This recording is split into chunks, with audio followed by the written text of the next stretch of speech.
Hello, and welcome to Mythos and Logos.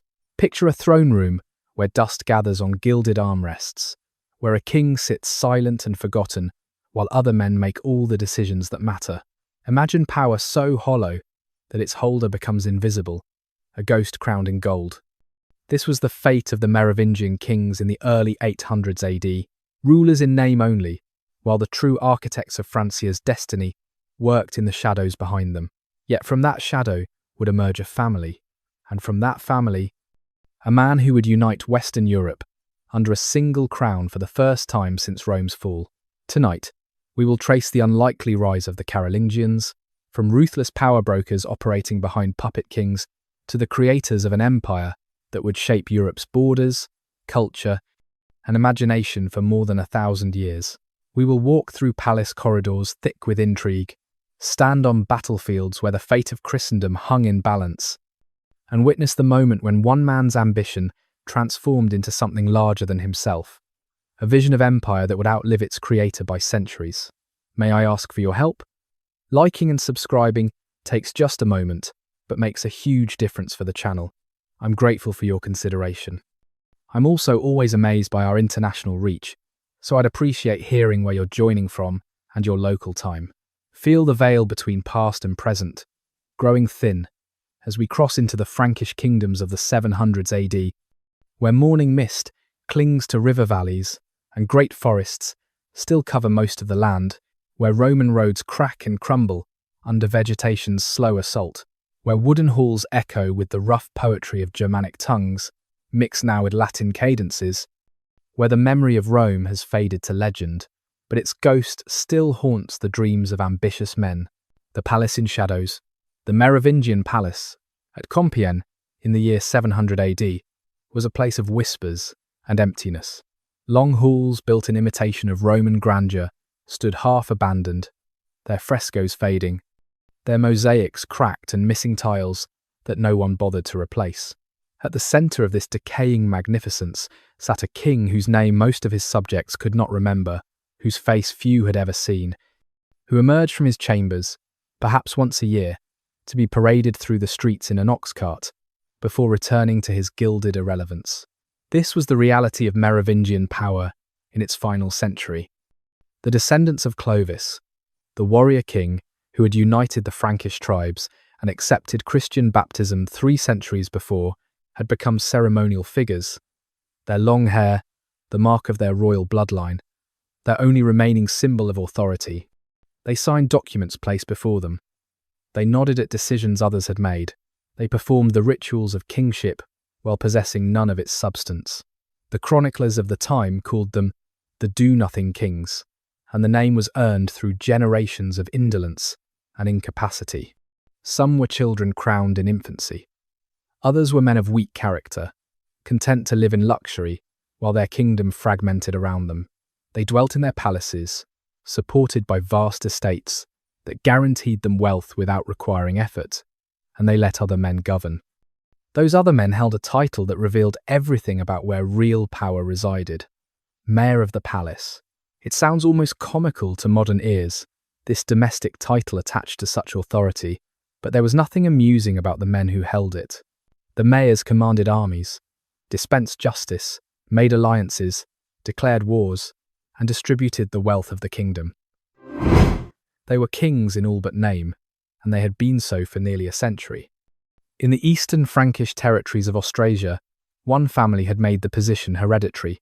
The Pepinids, as they would come to be known, had climbed from relative obscurity to absolute dominance through a combination of military prowess, political cunning, and strategic marriage alliances. By the dawn of the 800s, they controlled the fate of kingdoms, yet they still maintained the fiction of Merovingian rule, still wheeled out their puppet kings for ceremonies and documents, still claimed to serve rather than command. Why this charade? Because legitimacy mattered.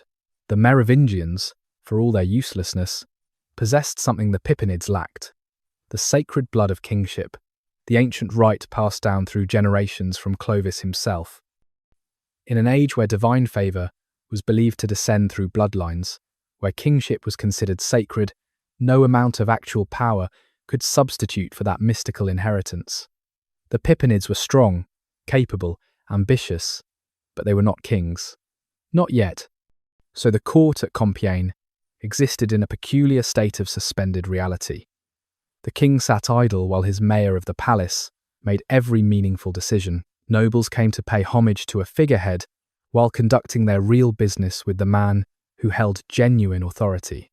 Documents bore the royal seal, but everyone knew whose hand had truly guided them into existence. It was a system that could not endure forever, built as it was on the contradiction between appearance and reality, between the forms of power and its actual exercise. The palace itself reflected this hollow monarchy. Servants maintained only the rooms the king inhabited, letting others fall into disrepair. The treasury was controlled by the mayor's men. The royal guard answered to the mayor's orders. Even the king's household staff served at the mayor's pleasure. In every way that mattered, the palace belonged to the family that would eventually bear the name Carolingian, though that name itself lay in the future, waiting to be born from the achievements of one extraordinary man. But first, that family had to consolidate its grip, eliminate its rivals, and transform military dominance into something more permanent. The stage was set. The Merovingian throne room, dusty and dim, would witness one more chapter in a dynasty's long decline. And in the shadows behind that throne, harder men were preparing to step into the light. Blood and ambition, the rise of the Pepinids. The man who would lay the foundation for Carolingian greatness never claimed a crown, never called himself king, and died with the modest title of mayor of the palace. His name was Pepin of Herstal, and he understood that power and titles need not align, that controlling the substance of rule mattered far more than wearing its symbols. Pepin came from a family that had been climbing toward dominance for generations. His grandfather, Pepin the Elder, had served as mayor in Austrasia. His father, Ansegisel, had married Bega, the daughter of Pepin the Elder, consolidating family power through strategic union. But the Frankish kingdoms were divided, contested, constantly shifting, and no position was secure without the strength to defend it. The Frankish territories in the late 600s AD were nominally united under Merovingian rule, but actually fragmented into three major regions: Austrasia in the east, Neustria in the west, and Burgundy in the south. Each had its own mayor of the palace, its own aristocratic factions, its own ambitions. The Pepinids controlled Austrasia, but that was only one piece of a larger puzzle. In 687 AD, Pepin of Herstal decided to make himself mayor of all three kingdoms. It was a bold move, requiring him to defeat the Neustrian mayor, Berchar, in open battle. At Tertry, north of Paris, Pepin's Austrasian forces met the Neustrian army and destroyed it. The victory was complete, the political result immediate. Pepin became mayor of the palace for the entire Frankish realm, reducing the Merovingian king to a figurehead presiding over a kingdom actually governed by Pepin's administration. For 19 years, Pepin of Herstal ruled Francia in all but name. He campaigned against the Frisians to the north, expanding Frankish territory and spreading Christian conversion through the sword. He subdued rebellious nobles, rewarded loyal followers with land and titles, and built a network of supporters bound to him by self-interest and fear. He was efficient, ruthless when necessary, and always careful to maintain the fiction of Merovingian sovereignty. But Pepin's death, in 714 AD, threatened to undo everything his family had built.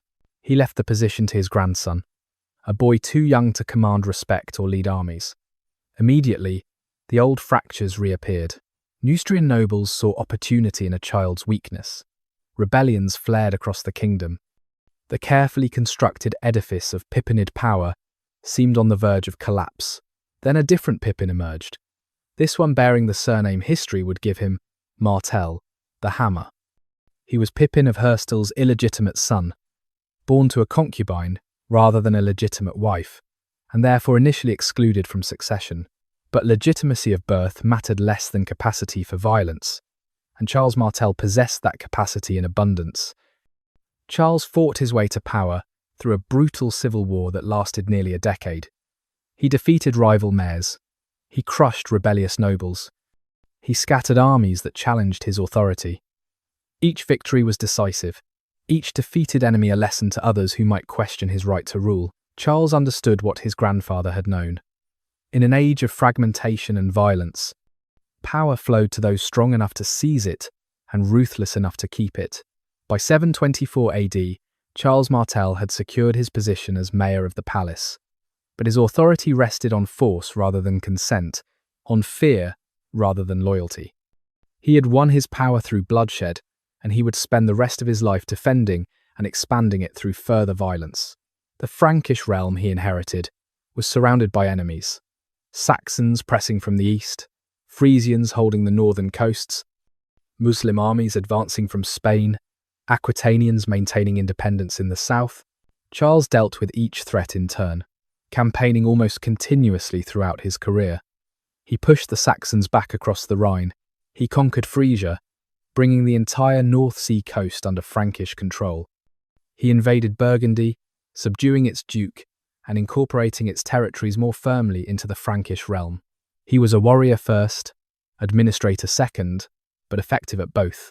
Yet for all his achievements, Charles Martel never took the final step of claiming the throne himself. He ruled as mayor of the palace, maintaining the Merovingian king, Thierry IV, as a figurehead until Thierry's death in 737 AD, after which Charles simply left the throne empty, governing without even the pretense of royal authority. Perhaps he calculated that the time was not yet right, that the nobility would accept his de facto rule but rebel against formal usurpation. Perhaps he believed that sacred kingship required more than military strength. Whatever his reasoning, Charles Martel bequeathed to his sons an unresolved situation. Absolute power exercised through an obsolete title, strength without legitimacy, dominance without divine sanction. It would fall to the next generation to solve this puzzle, to transform the reality of Pepinid power into recognized sovereignty. But before that transformation could occur, Charles Martel would perform the act that secured his place in history, the act that chroniclers would point to for centuries as the moment when Christian Europe's fate hung in balance. The hammer falls, Tours and Poitiers. The news reached Charles Martel in the summer of 732 AD. A Muslim army had crossed the Pyrenees and was advancing deep into Aquitaine, sweeping aside all resistance, leaving devastation in its wake. This was not a raid. This was an invasion, the spearhead of an expansion that had already conquered Spain, North Africa, and the Middle East, that had swept from Arabia to the Atlantic in barely a century, and showed no signs of stopping at the mountains that divided Iberia from Gaul.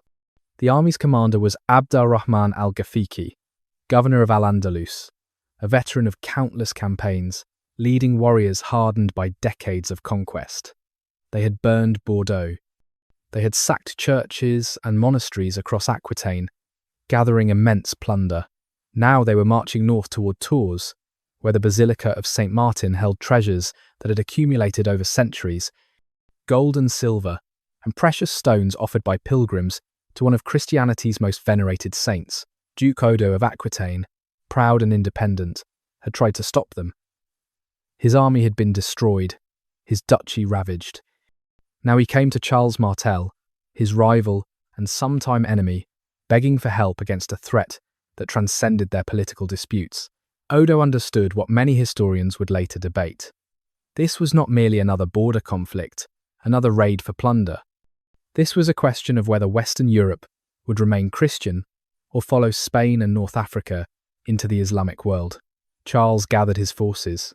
The Frankish army that assembled was built around a core of veteran infantry, men who had fought in Charles's countless campaigns, who trusted their commander's tactical judgment, who understood that discipline mattered more than individual heroism. These were not the cavalry warriors of later medieval armies. They were foot soldiers, armed with spears and shields and axes, trained to fight in tight formations that could absorb charges and hold ground. In October of 732 AD, the two armies met somewhere between Tours and Poitiers. The exact location has been lost to time, but the encounter's significance has only grown over the centuries. Contemporary sources give few details. The Arab chronicles mention the battle briefly, noting Abd ar-Rahman's death and the army's withdrawal. The Frankish annals describe it as a great victory, but provide little tactical information. What we know suggests that Charles chose his ground carefully. He positioned his army on high ground, likely in wooded terrain that would disrupt cavalry charges. The Muslim army was heavy with plunder. Slowed by the wealth they had accumulated in weeks of raiding, they expected to sweep aside another Christian army to add Tours to their list of conquered cities. For 6 days, the two armies faced each other, skirmishing, probing for weakness. Then the battle was joined in earnest. The Muslim cavalry charged again and again, trying to break the Frankish infantry line. And again the line held. Charles had trained his men well. They locked shields and absorbed the impact, using the terrain to their advantage, refusing to break or scatter. The fighting was brutal and close. Men struggled in dense formations where there was no room for elaborate swordplay, only the grim work of stabbing and pushing and holding your position while comrades died beside you. The Muslim cavalry, so effective in open terrain, found themselves frustrated by the Frankish solidity, unable to punch through to the vulnerable rear areas where they could wreak havoc. Then Abd ar-Rahman fell. Sources differ on how he died, whether in the front ranks leading a charge or targeted deliberately by Frankish warriors. But his death changed everything.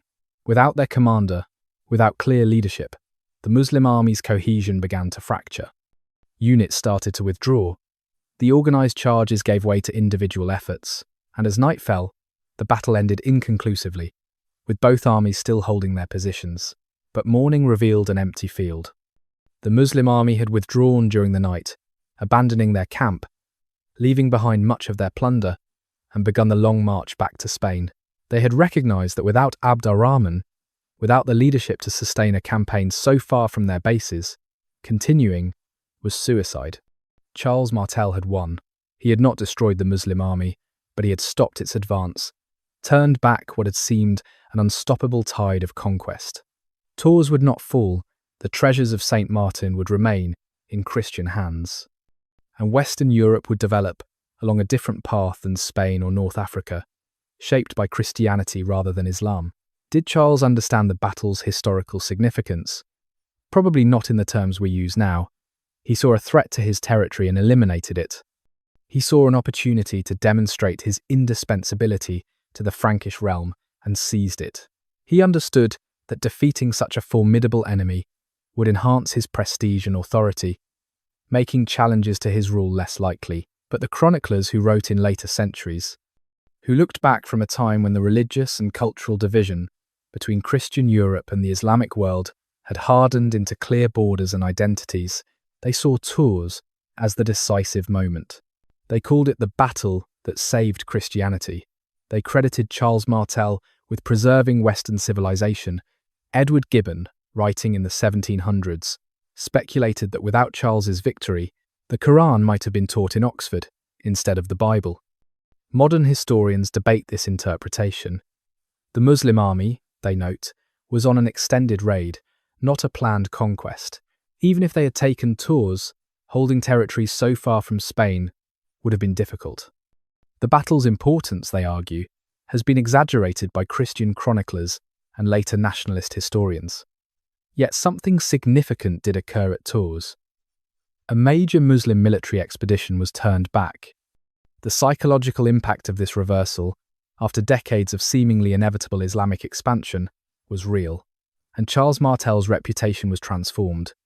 He was no longer simply the strongest of several Frankish magnates. He was the defender of Christendom, the hammer that had struck back against Islam's advance. That reputation would serve his family well in the years to come, providing a foundation of prestige upon which his sons could build. As Charles rode away from the battlefield, as his men gathered plunder from the abandoned Muslim camp and sung songs of victory, the future was already taking shape. The man who had stopped Islam at Tours had demonstrated that he was more than a usurper or a strongman.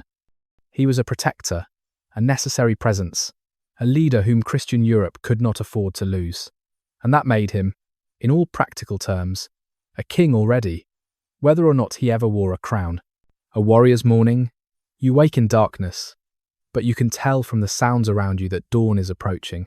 Men are stirring in their bedrolls, coughing, muttering quiet prayers, preparing themselves for what the day will bring. You've been marching for weeks, following Charles Martel north to face the Muslim army that has torn through Aquitaine like a blade through linen. Yesterday, the scouts reported that the enemy was close, perhaps a day's march away. Today, you will meet them. You sit up, feeling the stiffness in your back from sleeping on ground that seems softer when you first lay down. The October air is cold, carrying the smell of wood smoke from hundreds of small fires scattered across the encampment. Someone is cooking something, probably just gruel or hard bread softened in water, but the smell makes your stomach clench with hunger. Your equipment lies beside you, arranged carefully before you slept. The spear, ash wood shaft smooth from years of use, iron point still sharp despite countless battles. The shield, round linden wood with an iron boss in the centre, painted with the symbol of your lord. The leather jerkin reinforced with iron rings, heavy and uncomfortable, but better than facing cavalry with nothing but wool and hope. The helmet, simple iron bowl that fits badly and gives you headaches during long marches, but might save your skull from being split today. You dress in the cold, pulling on the jerkin over your wool tunic. The metal rings are icy against your skin, even through the fabric. You strap on your belt, from which hangs your seax, the long knife every warrior carries, useful for everything from cutting bread to cutting throats. Your hands are shaking slightly. You tell yourself it's the cold. Around you, the camp is coming fully awake. Officers are shouting orders. Horses are being fed and saddled, though most of the army fights on foot. The Franks are infantry. Charles Martel has drilled that into everyone. You stand in lines. You hold your ground. You don't break and run no matter how terrifying the cavalry charge. That's how battles are won, through discipline and cohesion, not individual heroics. You join the line for food. The bread is hard, the ale weak and sour, but you force it down. You'll need the strength. Some men are joking, maintaining spirits through bravado. Others are silent, faces pale, thinking about home or wives or children they might never see again. You've fought before, several times in Charles's campaigns against the Saxons and the Frisians, so you know what to expect. The terror, the chaos, the fact that everything you've trained for vanishes in the moment when steel meets flesh. A priest is moving through the camp, offering blessings. You kneel when he reaches you, feeling his hand on your head as he prays for your survival and victory. The Latin words wash over you, incomprehensible but comforting. You've heard them before every battle. Sometimes they work. The sun rises, pale and distant through morning mist. The order comes to form up. You find your place in the line, shield to shield, with men you've marched with for months, some you've known for years. On your left is Godric, a grizzled veteran with scars across his face and few remaining teeth. On your right is Berthar, younger, this only his second campaign. You can hear his breathing, quick and shallow with fear. The formation is tight, shields overlapping, spears projecting forward like a forest of iron points. An officer walks the line, adjusting positions, tightening gaps, reminding you to keep your shield up and your shoulder against your neighbours. You hold, he says, his voice carrying the weight of experience. You hold, and we win. You break, and we all die. The word spreads. The enemy has been sighted. They're approaching, a great host of cavalry, the kind of mobile warriors who've conquered half the world. You can't see them yet, but you can feel the tension running through the line, men gripping spears tighter, shuffling feet, muttering prayers. Then you hear them, distant at first, then growing louder, the thunder of hooves, thousands of them, and voices shouting in a language you don't understand, fierce war cries meant to terrify and demoralize. You want to run. Every instinct screams at you to flee from that approaching wall of death. But the shield on your left presses against yours. The shield on your right does the same. You're locked in place by your comrades, and they by you. You see them now, emerging from the mist like a vision from a nightmare. Cavalry in flowing robes, horses bred for speed and endurance, sunlight glinting off curved swords and spear points. They're magnificent and terrifying, and they're coming straight at your position. Hold! The shout runs down the line. Hold! Your world narrows to the shield in your left hand, the spear in your right, the ground beneath your feet, and the approaching cavalry. Your heart hammers against your ribs. Your mouth is dry despite the morning's ale. This is it. This is where you discover whether you're brave enough, whether the training holds, whether you'll live to see another sunrise. The usurper's dilemma. Pepin the Short, son of Charles Martel, faced a problem that military might alone could not solve. By 750 AD, he was mayor of the palace, commander of the Frankish armies, the most powerful man in the kingdom. But he was not king, and that distinction mattered more than all his victories, more than his father's legendary reputation, more than the undeniable fact that he held every lever of actual power. The current Merovingian king, Childeric III, was exactly what one would expect from 2 centuries of ceremonial monarchy: weak, ineffectual, utterly dependent on Pepin for everything from daily bread to the illusion of relevance. Childeric issued no orders. He made no decisions. He was wheeled out for ceremonies in the traditional ox cart, his long hair, the mark of Merovingian royalty, his only claim to authority. Pepin could have continued as his father had, ruling through the hollow forms of Merovingian kingship. Charles Martel had governed effectively for years without claiming the throne, had even left it empty after King Thierry's death, administering the kingdom with no king at all. But Pepin saw the limitations of this arrangement. Without royal title, his son's inheritance could be challenged. Without sacred kingship, his authority rested purely on force, vulnerable to any rival strong enough to contest it. Without the divine sanction that kingship conferred, he was always a mayor, never truly sovereign, but simply seizing the crown was dangerous. The Merovingians had ruled for 3 centuries. Their right to kingship was woven into the fabric of Frankish identity, bound up with notions of sacred bloodlines and divine favour. The nobility might accept Pepin's de facto rule, but would they accept formal usurpation? Would the church bless a throne taken by force from an anointed dynasty? Would the common people accept a new king with no traditional claim? Pepin needed more than military strength. He needed legitimacy, the kind that could only come from an authority greater than any earthly power. He needed God's approval, or at least the church's validation, and that meant approaching the one figure whose blessing could transform usurpation into rightful succession: the Pope. In 750 AD, Pepin sent envoys to Rome with a carefully worded question for Pope Zachary. The question was itself a masterpiece of political manoeuvring, simultaneously innocent and revolutionary. The envoys asked, who should be called king? He who has the royal power, or he who has only the name of king? The question's genius lay in its framing. Pepin wasn't asking permission to depose Childeric.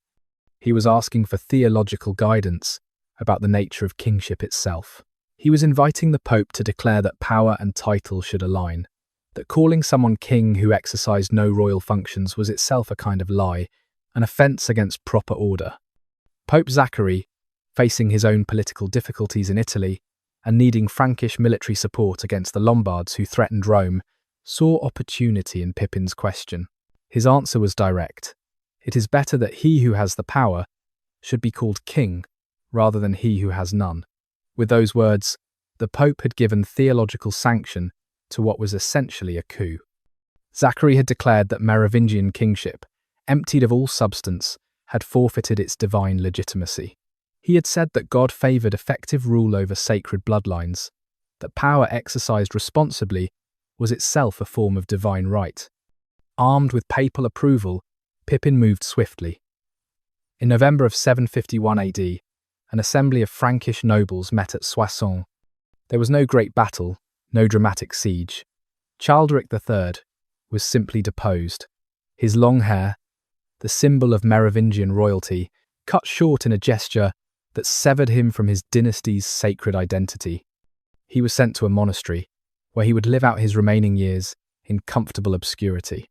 His son, the last hope of Merovingian succession, was similarly tonsured and confined to monastic life. The assembly at Soissons then proclaimed Pepin king of the Franks. It was done. The Merovingian dynasty, which had ruled since Clovis united the Frankish tribes in the late 400s AD, was finished. A new dynasty, not yet called Carolingian but destined for that name through Pepin's even more famous son, had replaced it. But Pepin understood that noble acclamation and papal permission were not enough. He needed a ceremony that would bind divine sanction visibly to his person, that would demonstrate to all observers that his kingship was not merely political, but sacred, not just acknowledged by men, but blessed by God. He needed anointing. The anointing of kings was not a Frankish tradition.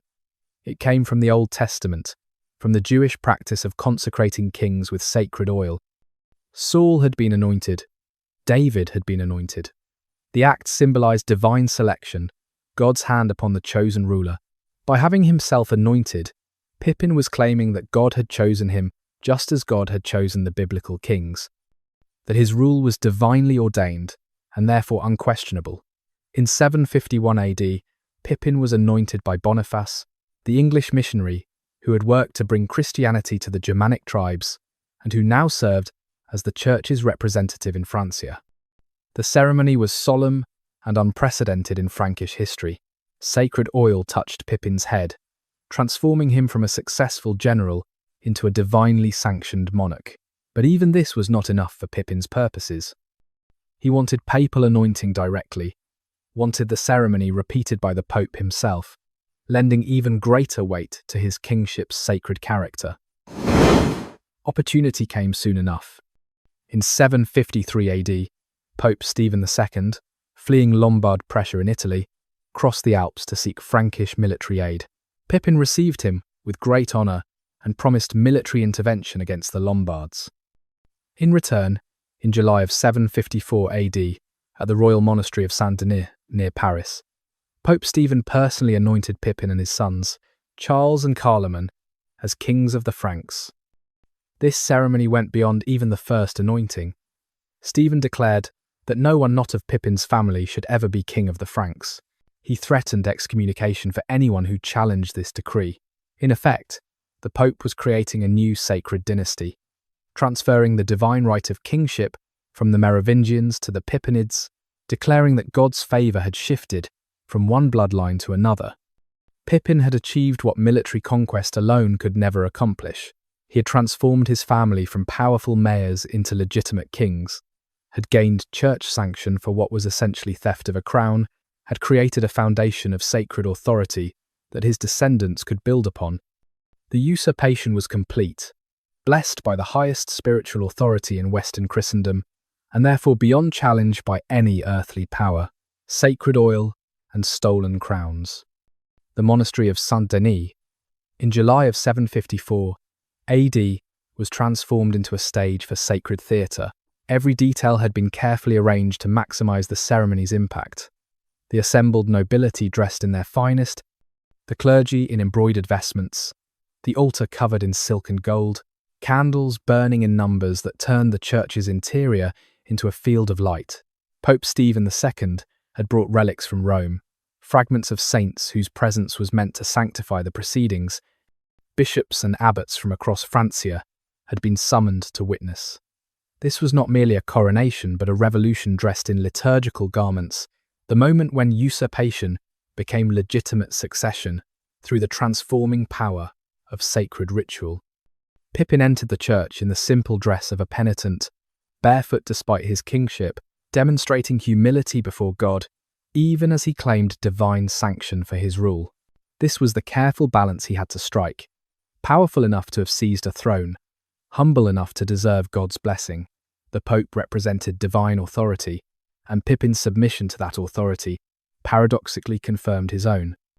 The anointing itself followed a liturgy adapted from biblical precedent and Byzantine practice. Pope Stephen called upon God to bless Pepin as he had blessed David and Solomon, to grant him wisdom and strength, to make him a worthy guardian of Christian people. Then the sacred oil, chrism mixed with balsam, was poured upon Pepin's head. The symbolism was profound and deliberate. Oil soaked into skin, marking the recipient permanently, binding divine favour to flesh and bone. Unlike a crown that could be removed, or a sword that could be surrendered, anointing was indelible, a transformation of the person himself. Pepin ceased to be merely a powerful nobleman and became something more, someone set apart, touched by God, sacred. But Stephen did not stop with Pepin. He anointed Pepin's sons as well, Charles, who was perhaps 12 years old, and Carloman, who was younger still. This was extraordinary, a declaration that kingship would descend through Pepin's line, that the divine favour granted to the father extended automatically to his heirs. The boys knelt and felt sacred oil touch their heads, marking them as future kings while their father still lived. Then Stephen made his extraordinary declaration, the one that completed the theological revolution Pepin had sought. He proclaimed that henceforth only descendants of Pepin could be kings of the Franks. He threatened excommunication, spiritual death, for anyone who challenged this decree or attempted to elevate someone outside Pepin's lineage to the throne.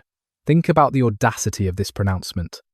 Stephen was declaring that God had permanently transferred his favour from one bloodline to another, that the Merovingian sacred right to rule, established over centuries and traced back to Clovis's conversion, was simply cancelled, revoked, given to a new family.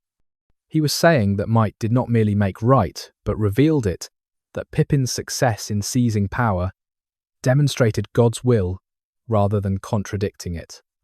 The assembled nobles watched and understood the implications. The church had blessed a theft and called it restoration of proper order. The Pope had used his spiritual authority to legitimize political revolution, and in doing so, he had bound the Frankish monarchy more tightly to the papacy, creating a relationship of mutual dependency that would shape European history for centuries. For Stephen gained as much as Pepin from this arrangement. In exchange for anointing the new Frankish king, he secured Pepin's promise of military aid against the Lombards threatening Rome. Within months, Pepin would lead his armies into Italy, defeating the Lombard king Aistulf and granting the conquered territories to the papacy. This donation of Pepin would create the Papal States, giving the Pope temporal power over central Italy and transforming the papacy from a spiritual office into a territorial monarchy. The ceremony at Saint-Denis thus marked the beginning of a partnership between Frankish kingship and papal authority that would define medieval Europe. The Frankish kings would be protectors of the church, defenders of Christendom, their power legitimized by papal anointing. The popes would be consecrators of kings, wielders of the authority to make and unmake monarchies, their temporal power guaranteed by Frankish arms. As the ceremony concluded, as Pepin rose from his knees wearing a crown and bearing the sacred oils mark, as his sons stood beside him similarly anointed, the Merovingian dynasty passed from living memory into history. Childeric III remained in his monastery, his shorn head a permanent reminder of his fall. But few would remember him. The future belonged to Pepin and his descendants, to the family that would come to be known as the Carolingians, named for Pepin's son Charles, whose achievements would surpass even this remarkable father's. The theft was complete. The crown had been stolen and then legitimized through sacred ritual, and everyone present understood that they had witnessed something profound, the moment when power and authority aligned, when military might was clothed in divine sanction, when a new order was born from the corpse of an old one, blessed by holy oil and papal decree. The scribe's witness. Brother Alduin pressed his quill against parchment, forming letters with the careful precision that 20 years in the monastery scriptorium had perfected. He was recording the events at Saint-Denis, creating the official account of Pepin's anointing that would be preserved in the monastery's chronicles for future generations to read. But his hand trembled slightly as he wrote, and not from age or cold. He had stood in the back of the church during the ceremony, positioned among the lesser clergy, where scribes and secretaries observed without participating. From that vantage, he had watched Pope Stephen pour sacred oil upon Pepin's head, had heard the pronouncement excluding all other families from kingship, had witnessed the birth of a new dynasty through the death of an old one. Alduin had been a young monk when Childeric III became king, if you could call it that. He remembered the ox cart procession through the streets, the long-haired Merovingian figure swaying silently while real authority resided elsewhere. Even then, everyone had known the truth. The king was a fiction, a costume worn by the kingdom, while Pepin's father Charles Martel made all decisions that mattered. But there was comfort in fiction, Audoin thought, as he carefully shaped the words praising Pipin's anointing. The Merovingians had ruled for so long that their kingship seemed natural, ordained by tradition, if not by actual effectiveness. Clovis had united the Franks. His descendants, however weak, however useless, carried that achievement in their blood. To depose them was to break with centuries of custom, to declare that sacred bloodlines meant nothing when confronted with naked power. Yet how could he, a simple monk, question what the Pope himself had blessed? Stephen had called Pipin's kingship divinely ordained, had threatened excommunication for any who opposed it. To doubt the ceremony Audoin had just witnessed was to doubt God's will as expressed through his earthly representative, and Audoin was a faithful son of the Church, trained to accept clerical authority as absolutely as he accepted Scripture. Still, writing the official chronicle, he found himself choosing words carefully. He recorded that Pipin was anointed by the favour of God through the ministry of the blessed Pope Stephen. He wrote that the nobility acclaimed the new king with one voice, though Audoin had noticed several nobles whose expressions suggested they were simply accepting the inevitable rather than celebrating it. He described Pipin's humility and piety, his barefoot approach to the altar, his promises to defend the church and rule justly. All of this was true, in its way, but Audoin's chronicle would not mention Childeric, would not record that a living king had been deposed to make room for Pipin's elevation. Future readers would see an unbroken succession, would assume that Pipin's kingship followed naturally from his father's service, would not know that they were reading about a revolutionary transformation dressed up as traditional ceremony. This was the chronicler's burden, Audoin reflected. He was creating memory, deciding what would be preserved and what would be forgotten. In 500 years, his account might be the only surviving record of this day. Historians yet unborn would read his words and assume they represented objective truth. They would not know about his trembling hand, his careful word choices, his awareness that he was recording a sanitized version of events that were far more complicated. He dipped his quill again, forming the Latin phrase, "Thus was the kingdom of the Franks transferred from the old royal line to the new, by the will of God and the consent of the people." It was elegant, authoritative, final, and it was only partly true, which made it perfect for a chronicle meant to establish legitimacy rather than merely record facts. Audoin thought briefly of Childeric in his monastery cell, long hair shorn, royal pretensions ended. Would anyone write about him? Would any chronicler preserve his perspective, his feelings about losing a crown he had barely worn? Or would he simply vanish from history, remembered only as a footnote, if at all, the last of his line, the final do-nothing king? The parchment was drying. Audoin sprinkled sand to absorb excess ink, then carefully brushed it away. His account of Pipin's anointing was complete, ready to be bound into the monastery's chronicle, ready to shape how future generations understood this day. It would tell them that a righteous change had occurred, that God's will had been done, that proper order had been restored. And perhaps, Audoin thought, that was the deepest truth after all.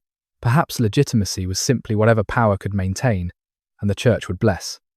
Perhaps sacred right was transferred, not through blood but through strength, through the ability to rule effectively, rather than the accident of noble birth. Perhaps Pipin's usurpation was indeed divinely ordained, because it had succeeded and been sanctified and would endure. Or perhaps these were just the rationalizations of a monk who had no choice but to accept what more powerful men had decided. Audoin could not know, would never know. He could only write what he had been positioned to write, creating the official truth that would outlive everyone present at Saint-Denis, that would transform this day's theft and ceremony into history's unquestionable fact. Forging a kingdom, Pipin's reign as legitimate king lasted from 751 AD until his death in 768 AD, 17 years during which he transformed his stolen crown into indisputable royal authority through constant military activity and strategic alliance with the papacy. He had won the throne through political manoeuvring, but he would keep it through the sword. His first major campaign came immediately after his anointing, fulfilling his promise to Pope Stephen. In 755 AD, Pepin led his army across the Alps into Italy, confronting King Aistulf of the Lombards, who had been threatening Rome and demanding tribute from the Pope. The campaign was swift and decisive. Pepin besieged Aistulf in his capital at Pavia, forced him to surrender, and extracted both tribute and territorial concessions. But Aistulf, once Pepin returned to Francia, reneged on his promises and again threatened Rome. Pope Stephen appealed desperately to Pepin, reminding him of the sacred bonds created through anointing, calling upon him to defend the church that had legitimized his kingship. Pepin responded with a second Italian campaign in 756 AD, again defeating the Lombards, again besieging Pavia, and this time imposing a settlement that would last. The donation of Pepin, as it came to be known, granted to the papacy control over territories in central Italy. Ravenna, the Pentapolis, and other regions previously claimed by the Lombard kingdom or nominally belonging to the Byzantine Empire. Pepin was creating the papal states, giving the Pope temporal power to match his spiritual authority, transforming the papacy into a territorial monarchy that would last until the 1800s. But Pepin's military attention was not limited to Italy. Aquitaine, in southern Francia, had maintained stubborn independence under its own dukes, recognizing Frankish overlordship only nominally while operating as an autonomous region. Duke Waifar continued this tradition, refusing to submit to Pepin's authority, sheltering political refugees from northern Francia and generally behaving as an independent ruler. Pepin would not tolerate this challenge. Beginning in 760 AD, he launched a series of devastating campaigns into Aquitaine, systematically destroying Waifar's strongholds, burning estates, ravaging the countryside with such thoroughness that the chroniclers described it as a war of extermination. Each summer for 8 years, Pepin's armies marched south, crushing resistance, eliminating Waifar's supporters, forcing submission through relentless pressure. Waifar was eventually assassinated in 768 AD, likely by conspirators who had decided that continued resistance was suicide. With his death, Aquitaine was finally incorporated fully into the Frankish kingdom, no longer a semi-independent duchy, but a province directly controlled from the Frankish heartland. Between Italian campaigns and the conquest of Aquitaine, Pepin also campaigned against the Saxons to the east and the Aquitanian borderlands to the south, maintaining the pattern his father had established: constant military activity to expand borders, intimidate rivals, and demonstrate that Frankish kingship meant effective military power rather than ceremonial authority. But Pepin was more than a warrior king. He understood that lasting power required institutions, not just battlefield victories. He reformed the Frankish church, working closely with Boniface and later bishops to standardize liturgy, improve clerical education, and enforce moral discipline among the clergy. He supported monastic reform, founding new monasteries and endowing existing ones, recognizing that monasteries served as centers of learning, agriculture, and administrative competence that strengthened royal authority. He reorganized the royal administration, creating more efficient systems for collecting taxes, dispensing justice, and governing the vast territories under Frankish control. He issued capitularies, royal decrees covering everything from military organization to property law, establishing written legal frameworks that would be expanded by his successors. Perhaps most importantly, Pepin established a pattern of cooperation between Frankish monarchy and papal authority that his son would develop even further. The church needed Frankish military protection. The Frankish kings needed ecclesiastical legitimization. Each served the other's purposes, creating a partnership that elevated both. As Pepin's health began to fail in 768 AD, he could look back on achievements that went far beyond simply claiming a crown. He had consolidated Frankish control over territories from the Pyrenees to the Rhine, from the North Sea to the Mediterranean approaches. He had established his dynasty's legitimacy so thoroughly that his succession would be uncontested. He had forged alliance with the papacy that made Frankish kingship inseparable from Christian mission. He had transformed a stolen throne into secure sovereignty. But perhaps his greatest achievement was preparing the way for his son, the boy who had been anointed alongside his father at Saint-Denis, who had grown up watching Pepin transform usurpation into legitimate rule through military success and church alliance, who had learned the arts of war and governance from a master practitioner. Charles, the eldest son, showed promise that exceeded even his remarkable father's abilities. Pepin divided his kingdom between his two sons in the traditional Frankish manner, giving Charles the northern and western territories, Carloman the southern and eastern regions. It was a division that invited conflict, as such divisions usually did, but Pepin had no better option. Frankish custom required that all sons inherit, and Pepin could not know that Carloman would die young, leaving Charles to reunite the kingdom and exceed all previous Carolingian achievements. A father's legacy, Pepin the Short died in September of 768 AD at the royal monastery of Saint-Denis, where he had been anointed king 14 years before.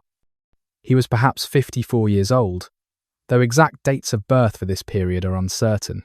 His body was interred at Saint-Denis in the same church where Pope Stephen had poured sacred oil upon his head, completing the circle of his reign. The chronicles record that Francia mourned him as a just king, a defender of the church, a capable military leader who had expanded and secured the kingdom. They praise his piety, his support for monasteries, his enforcement of Christian law. They do not mention that he had stolen his crown, because by the time of his death, that theft had been so thoroughly legitimized that even calling it theft seemed inappropriate. His kingdom was divided according to his will. Charles, the elder son, received Austrasia, Neustria, and the western territories. Carloman received Burgundy, Provence, Septimania, Alsace, and Alemannia. It was not an equal division, and the boundary between the two kingdoms created geographic awkwardness, with each brother's territory wrapping around the others in ways that invited conflict. For 3 years, the brothers ruled their separate kingdoms with barely concealed hostility. They did not cooperate in joint campaigns. They did not support each other against external threats. When rebellion broke out in Aquitaine, Charles had to suppress it alone, while Carloman refused assistance. The kingdom their father had worked so hard to unite and secure seemed poised to fracture along the fault lines of fraternal rivalry. Then, in December of 771 AD, Carloman died suddenly. He was only 20 years old. The cause of death is unknown, the sources silent on details, but the result was immediate and dramatic. Charles claimed his brother's kingdom, ignoring Carloman's infant sons, dismissing any claim they might have to their father's territories. Within weeks, he was sole ruler of all the Frankish lands, master of everything Pepin had built, and more. Carloman's widow fled with her children to Italy, seeking protection from the Lombard king Desiderius. Her sons disappeared from history, likely sent to monasteries, their potential claims to kingship neutralized through tonsure and vows. Charles showed no mercy, no willingness to share power, no sentiment about blood relations. He understood, perhaps better than his father had, that divided authority meant weakness, that only unified command could achieve the ambitions stirring in his imagination. As 772 AD dawned, Charles stood alone at the head of a kingdom, stretching from the Pyrenees to Bavaria, from the North Sea to central Italy's borders. He was 24 years old, tested in war, trained in governance, heir to his father's alliance with the papacy and his grandfather's military reputation. Before him lay possibilities that even Pepin had not seriously contemplated. Not merely a strong Frankish kingdom, but something approaching the old Roman Empire's scope, a Christian domain uniting Western Europe under one crown, one law, one faith. The stage was set. The pieces were in position. The boy anointed at Saint-Denis had become a man with the means and ambition to transform his inheritance into something unprecedented since Rome's fall. History would remember him not as Charles, son of Pepin, but by the name his achievements would earn: Carolus Magnus, Charles the Great, Charlemagne. But that story, that transformation from Frankish king to Holy Roman Emperor, from successful warrior to legend, would unfold in the years ahead, and the Khan, built upon the foundation his father had laid through stolen crowns and sacred oil, through Italian campaigns and Aquitanian conquests, through the patient work of turning usurpation into unquestionable legitimacy. Charles alone, Charles stood in the throne room at Noyon in the winter of 771 AD, sole master of all the Frankish territories, and considered what kind of king he wished to become. His father had taught him that kingship was work, constant effort to maintain authority through military success and political maneuvering. His grandfather's ghost whispered a harder lesson. Power flows to those strong enough to seize it and ruthless enough to keep it. He was 24 years old, tall for his time at perhaps 6 feet, broad-shouldered from years of military training, his voice already carrying the authority of command that made men obey without question. The chronicler Einhard, who would later write Charles's biography, described him as physically imposing, with a thick neck, bright eyes, a voice higher than one might expect from his frame, and an energy that seemed barely contained by flesh. Charles had spent his childhood and adolescence watching his father transform a usurped throne into legitimate monarchy. He had been present at Saint-Denis when Pope Stephen anointed Pepin, had felt sacred oil touch his own head as a boy of 12, marking him as future king before he truly understood what that meant. He had ridden on campaigns into Aquitaine, seen how relentless pressure could break resistance, learned that mercy shown to defeated enemies was often wasted generosity. The 3 years of divided rule with Charlemagne had frustrated him deeply. His brother had been weak where strength was needed, conciliatory where firmness would have served better, unwilling to support joint military efforts that might have secured their father's conquests more thoroughly. When rebellion erupted in Aquitaine in 769 AD, Charlemagne had refused to help suppress it, forcing Charles to campaign alone against Duke Hunald, who had emerged from monastic retirement to challenge Frankish authority. Charles had crushed that rebellion with characteristic decisiveness, pursuing Hunald into Gascony, forcing the Gascon duke to surrender the rebel, ending the threat permanently. It was exactly the kind of swift, overwhelming response that Charles believed kingship required. Show weakness once, and every ambitious duke or count would test you. Demonstrate strength consistently, and challengers learned to submit rather than resist. Charlemagne's death had solved the problem of divided authority, but it revealed Charles's character in the process. His brother's widow and infant sons had legitimate claims to Charlemagne's territories under Frankish law. Charles could have served as regent, governing on behalf of his nephews until they came of age. Instead, he had simply claimed everything, treating Charlemagne's death as opportunity rather than tragedy, dismissing his nephew's rights as irrelevant complications. The Frankish nobility had accepted this with barely a murmur. They recognized in Charles the same qualities that had made his grandfather Charles Martel indispensable: military skill, political ruthlessness, and the will to rule rather than simply reign. They wanted a strong king, not a regency plagued by faction and intrigue. Charles gave them what they wanted, but strength alone was not Charles's only quality.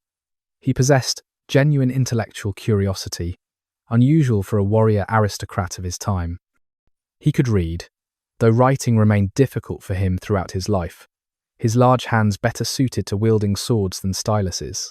He loved listening to learned men discuss theology, philosophy, and history.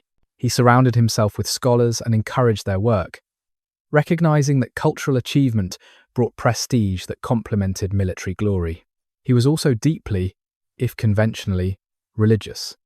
Charles believed sincerely in Christian doctrine, in the reality of heaven and hell, in the obligation of kings to serve God's purposes on earth. This was not mere political calculation, though it certainly served political purposes. Charles truly saw himself as God's instrument, appointed to spread Christianity, defend the church, and impose order on a chaotic world. That conviction would drive him to extraordinary cruelty in the name of conversion, and equally extraordinary generosity in supporting monasteries and religious reform. His personal life was complicated, and would remain so throughout his reign. He had already married his first wife, though her name is lost to history, and would marry 4 more times, taking concubines between and after marriages, fathering at least 18 children.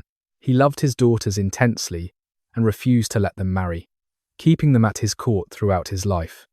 His sons would be trained for war and governance, prepared to inherit the empire he would build. As Charles looked ahead in that winter of 771 AD, he He saw possibilities stretching beyond the borders his father had secured. The Lombards in Italy remained a threat to papal territories, despite Pepin's campaigns. The Saxons in the east continued their pagan resistance to Frankish expansion and Christian conversion. The Spanish March beckoned, offering the possibility of reclaiming Christian territory from Muslim control. Bavaria required integration into the Frankish kingdom. The Avars threatened from the southeast. Charles was not content to maintain what he had inherited. He intended to expand, to conquer, to build something unprecedented in the 3 centuries since Rome's collapse. He would be a warrior king, in the mould of his grandfather, yes, but also something more, something grander. Exactly what that would be, even Charles could not yet fully envision. But he knew it would require decades of campaigning, rivers of blood, and a willingness to pursue his vision regardless of cost. The king who stood in Noyon's throne room was already formidable. The emperor he would become, crowned in Rome on Christmas morning nearly 30 years later, would be legendary. But first came the wars, years of relentless military activity that would forge Charles's reputation and expand his kingdom into an empire. And the longest, bloodiest, most controversial of those wars was about to begin. The Saxon Wars. 3 decades of blood. The Saxons occupied the territories east of the Rhine, in the regions that would later become northern Germany, living in tribal confederations that fiercely resisted Frankish expansion and Christian conversion.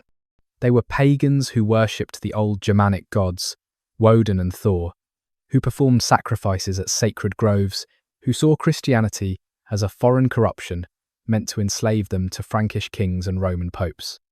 Previous Frankish rulers, including Charles's father and grandfather, had campaigned against the Saxons periodically, winning battles, extracting tribute, forcing temporary submissions, but the Saxons always rebelled once Frankish armies withdrew, destroyed the churches built in their territories, murdered the missionaries sent to convert them, and returned to their traditional ways.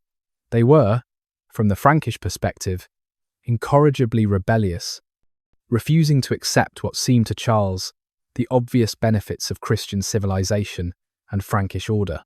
In 772 AD, Charles launched the first of what would become annual Saxon campaigns stretching across 3 decades. His initial target was the Eresburg, a Saxon fortress, and the Irminsul, a sacred pillar or tree trunk that the Saxons venerated as supporting the heavens. Charles captured the Eresburg and destroyed the Irminsul, committing an act of deliberate sacrilege meant to demonstrate that Saxon gods were powerless against the Christian god and Frankish armies. The pattern was established. Charles would campaign into Saxon territory each summer, his armies burning villages, destroying crops, forcing submissions and mass baptisms. The Saxons would submit, swear oaths of loyalty, accept baptism, hand over hostages. Then, after Charles withdrew for winter, they would rebel, renounce Christianity, slaughter Frankish garrisons, and prepare for the next year's inevitable invasion. This cycle repeated with soul-crushing regularity. 772. Eresburg captured, Irminsul destroyed. 773. Deeper penetration into Saxon territory. 774. Campaigns interrupted by Italian crisis. 775. Return to Saxon wars. 776. Another submission, another baptism, another oath. 777. Saxons rebel again, led by a chieftain named Widukind, who would become Charles's most persistent enemy. The frustration drove Charles to increasingly harsh measures. He issued capitularies, legal codes, for Saxon territories that imposed Christianity by force and punished resistance with death. Refusing baptism became a capital crime. Eating meat during Lent meant execution. Cremating the dead instead of burial was punishable by death. Destroying a church, killing a priest, offering pagan sacrifices, all carried death sentences. The Saxon Capitulary of 785 AD reads like a document designed to eliminate Saxon culture through systematic terror. It criminalized every aspect of traditional Saxon religious practice, made Christianity compulsory on pain of death, and created a legal framework for cultural genocide, dressed in the language of religious conversion. The most notorious incident came in 782 AD at Verdun. Saxon rebels had ambushed and destroyed a Frankish force, killing significant numbers of Charles's warriors. Charles's response was systematic massacre. According to the Royal Frankish Annals, he had 4,500 Saxon prisoners beheaded in a single day, their bodies left to rot as a warning to others who might resist. Modern historians debate the number. 4,500 seems impossibly large for execution by beheading in a single day, suggesting either exaggeration or that the Latin word used might have meant something other than execution. But even if the number was smaller, the message was clear. Resistance to Frankish conquest and Christian conversion would be met with extermination. Widukind, the Saxon leader, escaped this massacre and continued his resistance. He was a chieftain of the Westphalian Saxons, a warrior of considerable skill and charisma, capable of rallying tribes to renewed rebellion even after devastating defeats. Charles could never quite catch him. Widukind would appear to lead attacks on Frankish positions, then vanish into forests and swamps when Charles's main army approached, only to emerge again, months later, in a different region. The war ground on through the 780s AD. Charles would achieve what seemed like final victory, only to have Saxons rebel again. He transplanted Saxon populations, forcibly relocating them to other parts of his kingdom and settling Franks in their territories, trying to break tribal cohesion through demographic engineering. He stationed permanent garrugs, building fortified positions meant to hold Saxon territories even during winter. The human cost was staggering. Thousands died in battles. Thousands more starved when Frankish armies destroyed crops and food stores. Entire villages were burned, their populations killed or enslaved. The campaigns devastated Saxon society, breaking tribal structures, destroying cultural continuity, forcing conversion through a combination of military defeat and exhaustion. From the Frankish perspective, this was holy work, bringing civilization and salvation to pagans who stubbornly rejected God's grace. From the Saxon perspective, it was conquest and cultural annihilation, the destruction of their traditional world by foreign invaders using religious conversion as justification for theft and murder. The war's turning point came in 785 AD, when Widukind finally submitted. Charles offered terms: accept baptism, acknowledge Frankish overlordship, and receive land and position within the Frankish system. Widukind, recognizing that continued resistance meant only more death without hope of victory, accepted. He travelled to Charles's palace at Attigny, received baptism with Charles standing as his godfather, and pledged loyalty to the Frankish king. Whether Widukind's conversion was genuine or simply pragmatic surrender, no one can know. He disappears from historical record after 785 AD, suggesting he kept his oath and lived peacefully in whatever territories Charles granted him. But his submission marked the effective end of organised Saxon resistance. Sporadic rebellions continued into the 790s AD, but without Widukind's leadership, and after decades of devastating warfare, Saxon society was broken. By 799 AD, Charles had achieved complete conquest. Saxony was integrated into the Frankish kingdom, its people at least nominally Christian, its warriors serving in Frankish armies, its lands administered by Frankish counts and bishops. The victory was total, but it had required 30 years of nearly continuous warfare, countless deaths, and methods so brutal that even some Frankish churchmen questioned whether forced conversion at sword point was truly Christian. Charles had proven that he would pursue his objectives regardless of cost, that resistance would be crushed no matter how long it took, that his vision of Christian empire would be imposed on anyone unfortunate enough to stand in its way. The Saxon wars made Charles master of Germania, but they also revealed the iron core beneath his piety, the willingness to commit atrocities in God's name, the conviction that his purposes justified any means. The conversion of Widukind. Widukind stood in the courtyard at Attigny in the autumn of 785 AD and tried to convince himself that this was strategic necessity rather than betrayal. Around him, Frankish nobles watched with barely concealed satisfaction. These conquerors, who had spent 3 decades trying to kill him and had finally cornered him, not through military superiority, but through simple exhaustion. He was perhaps 40 years old, though exact ages meant little among the Saxons, who marked time by seasons and battles rather than numbered years. His body carried scars from dozens of fights, testament to a life spent resisting Frankish expansion. He had been fighting since he was young, had seen his people's sacred groves cut down, their villages burned, their children enslaved, all in the name of a god whose followers seemed to preach mercy while practicing slaughter. The priest was approaching with the blessed water, preparing to perform the ritual that would supposedly wash away Widukind's old life and remake him as a Christian. Charles himself stood ready to serve as godfather, the ultimate gesture of reconciliation and dominance combined. By accepting baptism with Charles as sponsor, Widukind would become spiritually bound to the man who had devastated his homeland, obligated by both earthly oath and divine relationship to serve the very power he had resisted. Widukind wondered if the old gods were watching, if Woden and Thor could see their champion about to renounce them. The Saxons believed that oath-breaking was the gravest sin, that a man's word was sacred. But was it oath-breaking to renounce gods who had proven powerless to protect their people? The sacred Irminsul had been destroyed, the holy groves cut down, the sacrifices forbidden, and no divine vengeance had fallen on the Franks. Perhaps the Christian God was simply stronger, and wisdom lay in acknowledging power wherever it resided. Or perhaps this was simply what defeat looked like, not a glorious last stand, not death with sword in hand, but a pragmatic submission to overwhelming force. Widukind had seen what happened to those who continued resisting. He had witnessed the massacre at Verdun, heard reports of the 4,500 Saxons beheaded in a single day. He knew that Charles would continue campaigning every summer until every Saxon was dead or baptized, that resistance only brought more suffering to a people already broken by 3 decades of war.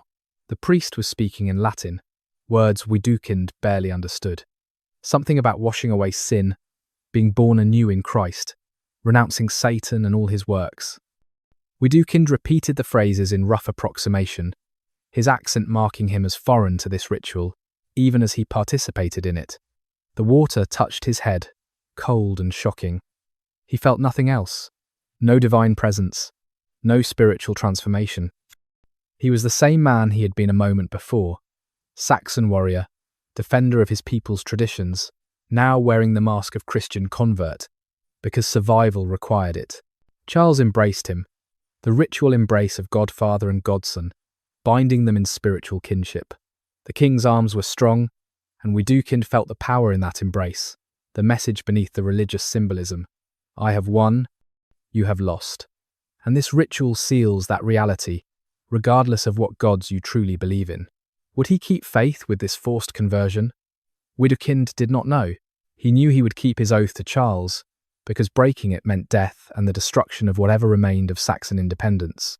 He knew he would not rebel again, would not lead resistance, would accept Frankish rule as the price of peace. But in his heart, in the private spaces where a man communes with powers greater than earthly kings, he could not be sure what he believed. The old gods had not saved his people. The Christian God seemed to favour those who conquered in his name, regardless of their methods. Perhaps all gods were simply reflections of human power, stories people told to justify what they had already decided to do. Perhaps divine favour was just another word for military success. Widukind rose from baptism, a Christian in name, a subject of Charles in fact, and a man profoundly uncertain in his soul. The Saxons would remember him as their greatest champion, the warrior who had fought longest against Frankish conquest. History would record his conversion as the moment Saxon resistance ended. But what Widukind himself thought, what he truly believed as he swore oaths to Charles and accepted land in the Frankish system that remained locked behind eyes that had seen too much, and survived by learning when to bend rather than break. The fury of the Franks. You're hiding in the forest, pressed flat against cold earth beneath a fallen oak, and you can hear them coming. The Frankish warriors are methodical in their destruction, working their way through the village systematically, ensuring that nothing is left standing. that no one is left alive who might pose future threat. You are 12 years old, Saxon, and until this morning you had never seen a Frankish soldier. Your village was remote, deep in Westphalian territory, far from the borders where the fighting usually occurred. You had heard stories of the wars, of course, tales brought by travellers of forced baptisms and destroyed sacred groves. But the war had always seemed distant, someone else's problem, until you woke to shouting and the smell of smoke. Your father had grabbed you and your younger sister, pushed you both toward the forest edge, told you to run and hide. You had looked back once and seen him standing in the doorway with an axe. Just a farmer's tool, really, facing armed warriors in mail.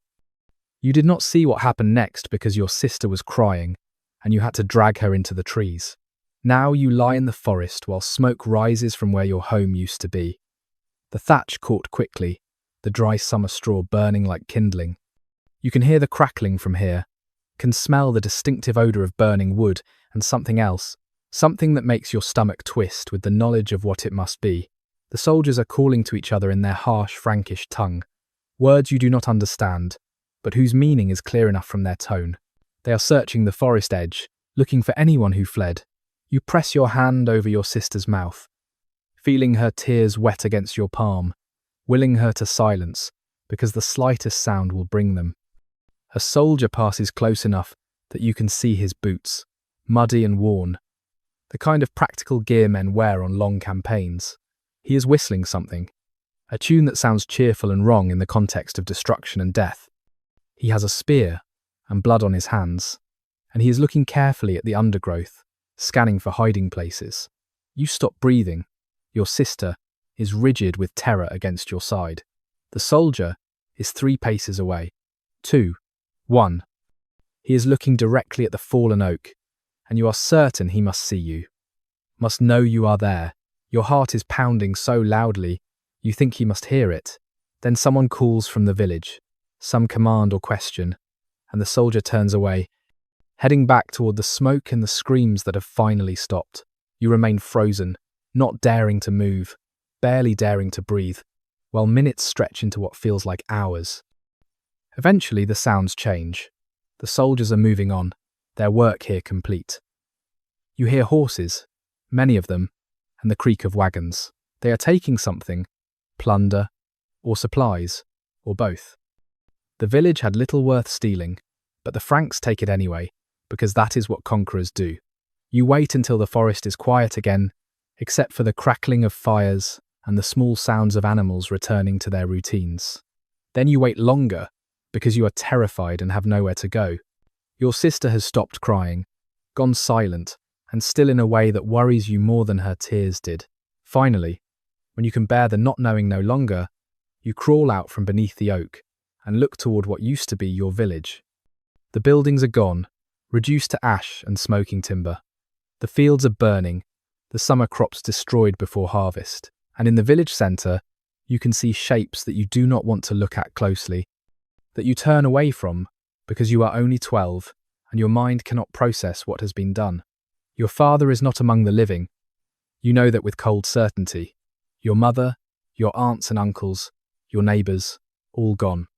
The village that had existed for generations, where your family had farmed the same field since before memory, destroyed in a single morning by soldiers who will forget this place before nightfall, who have burned so many Saxon villages that they all blur together. You take your sister's hand and turn north, toward where you think your mother's relatives might live, though you are not certain of the way. You are refugees now, homeless and orphaned, 2 more casualties of the Saxon wars among thousands.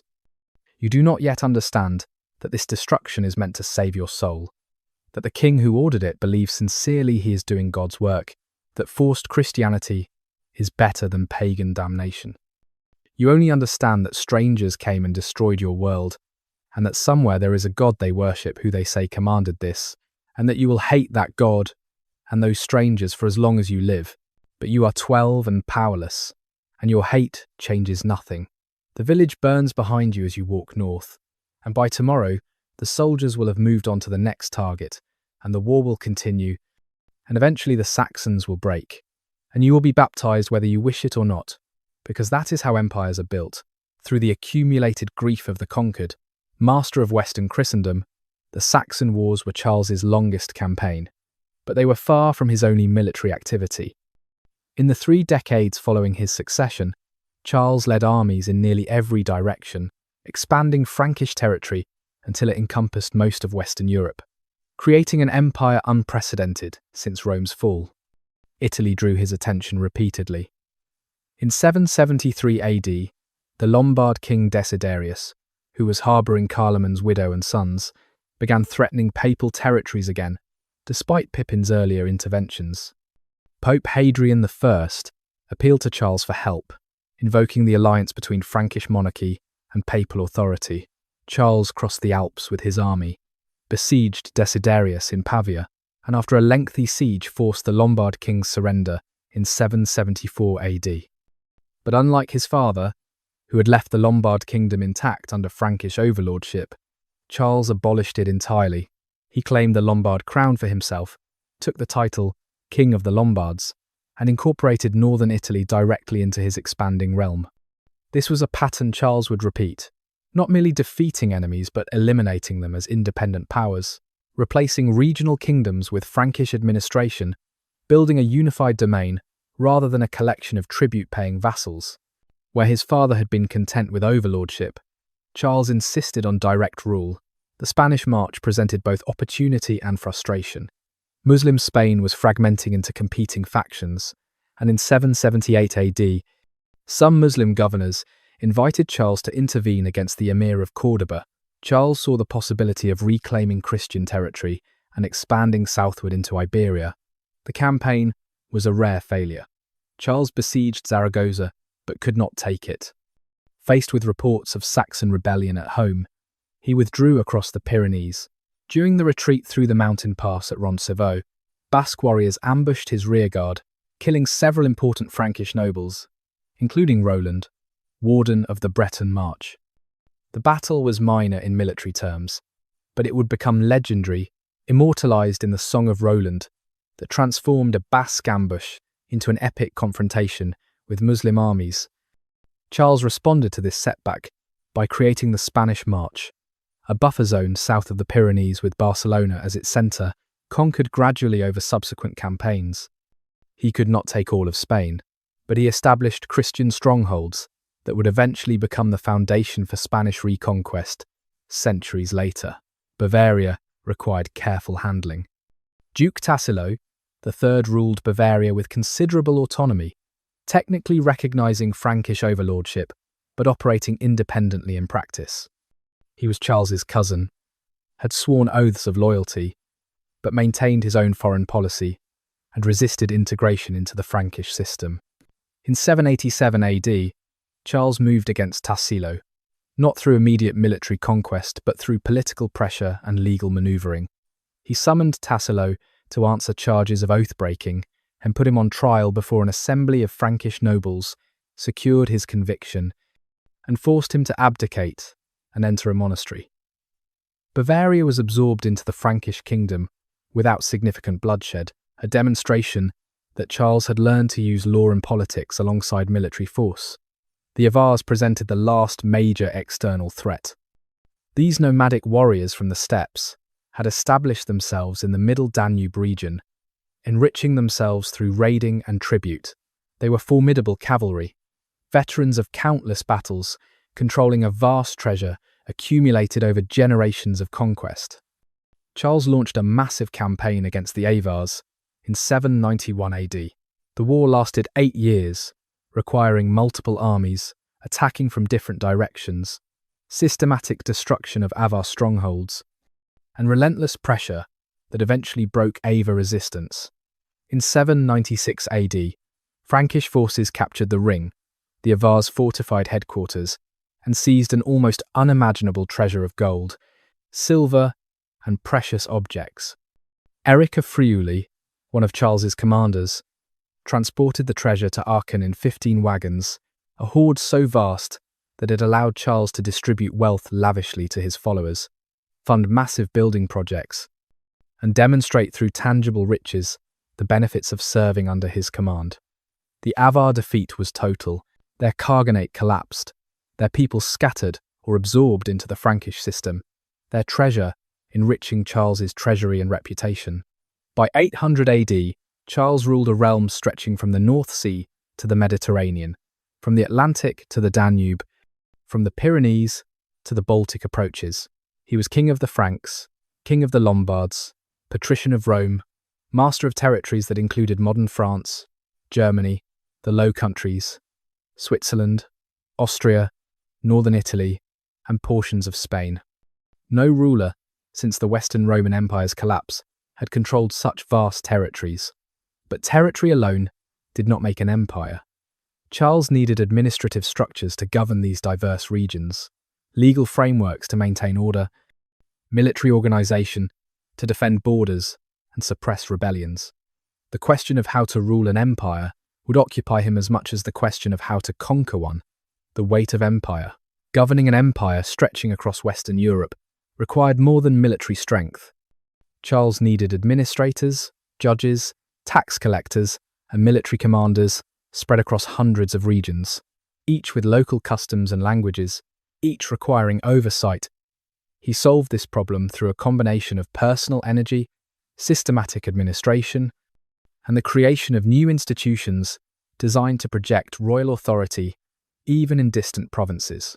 The Missi Dominici, envoys of the Lord, were Charles's most important administrative innovation. These were pairs of inspectors, usually one secular noble and one church official, sent out from the royal court to tour specific regions, hear complaints, investigate corruption, ensure that royal commands were being obeyed, and report back to Charles personally. The missi had extraordinary authority. They could overrule local counts and bishops. They could hear appeals from anyone who felt wronged by local officials, and that could investigate finances and military preparations, could summon assemblies and demand answers. They represented the king's personal presence in regions he could not visit himself, extending royal authority across vast distances through these roving inspectors who answered only to Charles. Every spring, Charles sent out new missi to different regions, rotating assignments to prevent them from developing local loyalties that might compromise their effectiveness. They travelled with written instructions, capitularies that detailed what they should investigate and what standards they should enforce. They held public assemblies where any free man could bring complaints. They examined records, questioned officials, and sent detailed reports back to Aachen. This system was not perfect. Corruption persisted. Local officials learned to hide problems during inspections. Distance and poor communications meant that royal commands could take weeks or months to reach frontier regions. But the Missi Dominici created at least the possibility of central oversight, the knowledge among local authorities that they might face royal investigation, and that knowledge itself encouraged better governance. Charles also governed through capitularies, written decrees covering every aspect of administration, justice, religion, and military organization. These were not systematic law codes in the Roman sense, but rather collections of commands and regulations issued to address specific problems or standardized practices across the realm. Some capitularies dealt with military matters, how many soldiers each region must provide, what equipment they should carry, when they should assemble for campaigns. Others covered judicial procedures, what crimes warranted what punishments, how disputes should be resolved, what oaths were required. Still others addressed religious practice, how churches should be maintained, what standards clergy should meet, how sacraments should be administered. The capitularies were read aloud at local assemblies, posted in churches, and disseminated throughout the realm. They created a framework of written law that supplemented traditional customs, establishing royal authority as the source of legal standards.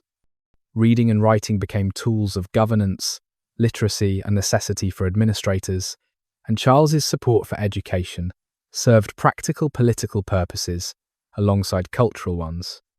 Justice was administered through a hierarchy of courts. Local disputes were heard by counts, the royal administrators who governed specific regions. More serious cases could be appealed to the king's court, where Charles himself sometimes sat in judgment, hearing cases and rendering verdicts that set precedents for future decisions. Charles believed deeply in justice, not in the modern sense of equality before law, but in the medieval sense of giving each person what was due according to their status and circumstances.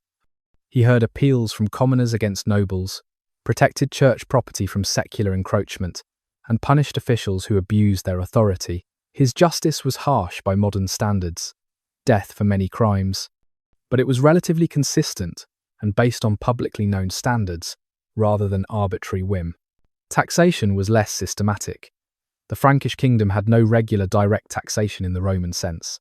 Charles's revenues came primarily from crown lands, vast estates worked by dependent peasants whose labour and produce supported the royal household. Fines from judicial proceedings provided additional income. Military campaigns generated plunder and tribute. Special taxes could be levied for specific purposes, but regular taxation of free men's property was rare. This fiscal system created limitations. Charles could not simply command vast sums for projects.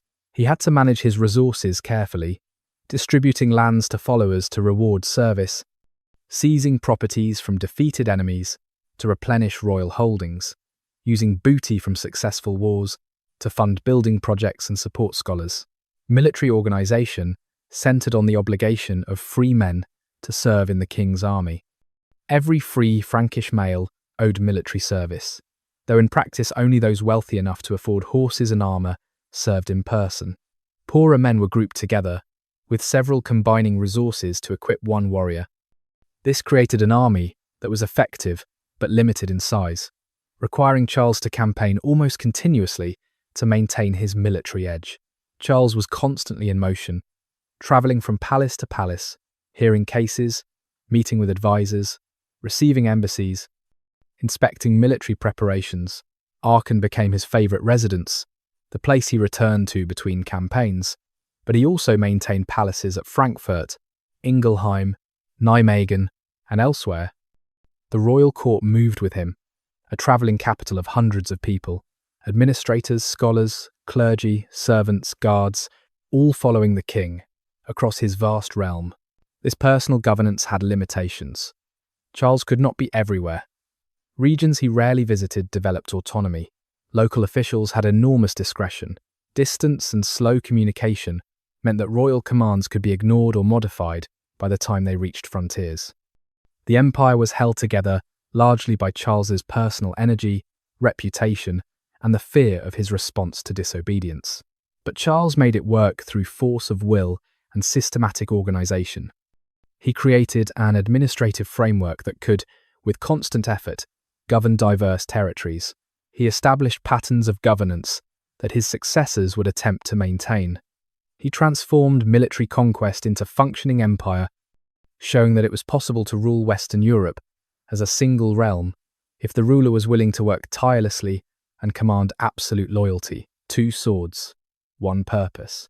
The relationship between Charles and the papacy was symbiotic, each needing what the other could provide, each serving the other's purposes while pursuing their own interests.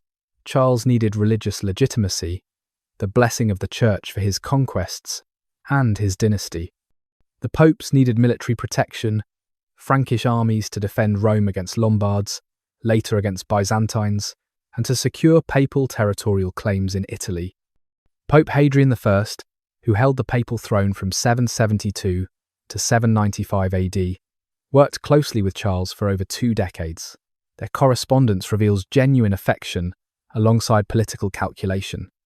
Hadrian addressed Charles as his spiritual son, and Charles reciprocated with gifts, military support, and deference to papal spiritual authority. But the relationship was never equal. Charles was the powerful partner, the one whose armies made papal territorial sovereignty possible.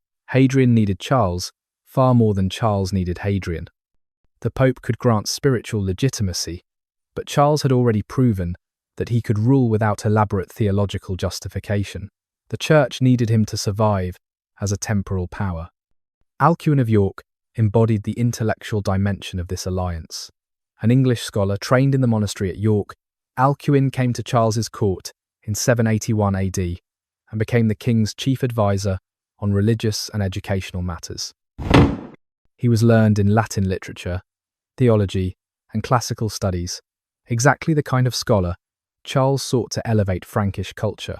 Alcuin helped Charles develop a theological framework for his empire.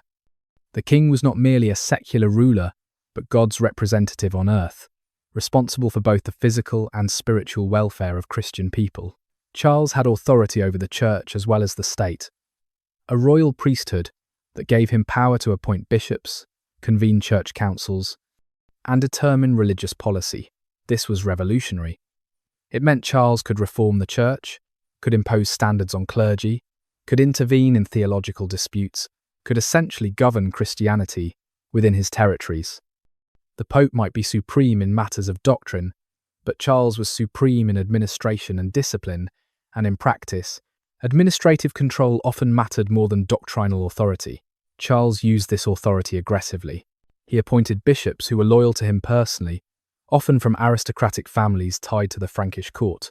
He convened church councils at Frankfurt and elsewhere, presiding over them personally, guiding their decisions on matters ranging from liturgical practice to theological controversy. He issued capitularies, regulating clerical behaviour, church property, and religious education. The adoptionist heresy in Spain provided one example. Some Spanish bishops had embraced a theological position about Christ's nature that Rome considered heretical. Charles convened a council at Frankfurt in 794 AD, condemned adoptionism, and sent representatives to Spain to enforce orthodoxy. The Pope agreed with the condemnation, but Charles had taken the initiative, acting as defender of correct doctrine without waiting for papal direction. Charles also supported missionary activity at empire's edges. Anglo-Saxon missionaries like Wilhad and Lugia worked among the Frisians and newly conquered Saxons, establishing bishoprics and monasteries that served as centres for conversion and Frankish administration. These missions were backed by royal authority and military force. Accept baptism or face consequences. Build churches or watch your villages burn. Christianity spread through Charles's empire at sword point as much as through persuasion. The fusion of religious and political authority created what later historians would call Caesaropapism, the king functioning as both Caesar and Pope, both secular and sacred ruler.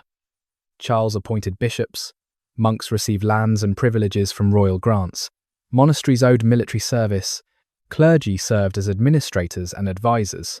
The church was integrated completely into the royal system, serving Charles's purposes while he protected church interests. This arrangement benefited both parties. Clergy gained wealth, security, and influence. They ran the best schools, copied manuscripts, advised the king, administered justice, managed vast estates. In return, they legitimized Charles's rule, preached obedience to royal authority, and provided the literate administrators that empire required.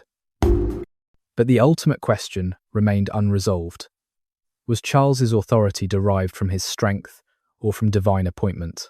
Did he rule because he was strong enough to conquer and govern, or because God had chosen him? And if God had chosen him, who had the authority to speak for God, to validate that divine selection? The Pope? The bishops? Scripture itself? These questions would become urgent in 800 AD, when Pope Leo III faced a political crisis in Rome and sought Charles's help. The solution they devised together would change the nature of European monarchy, would create the Holy Roman Empire, and would establish a precedent for church-state relations that would echo through medieval history. But that moment was still approaching, as the 8th century drew to a close, still forming in the minds of desperate popes and ambitious kings.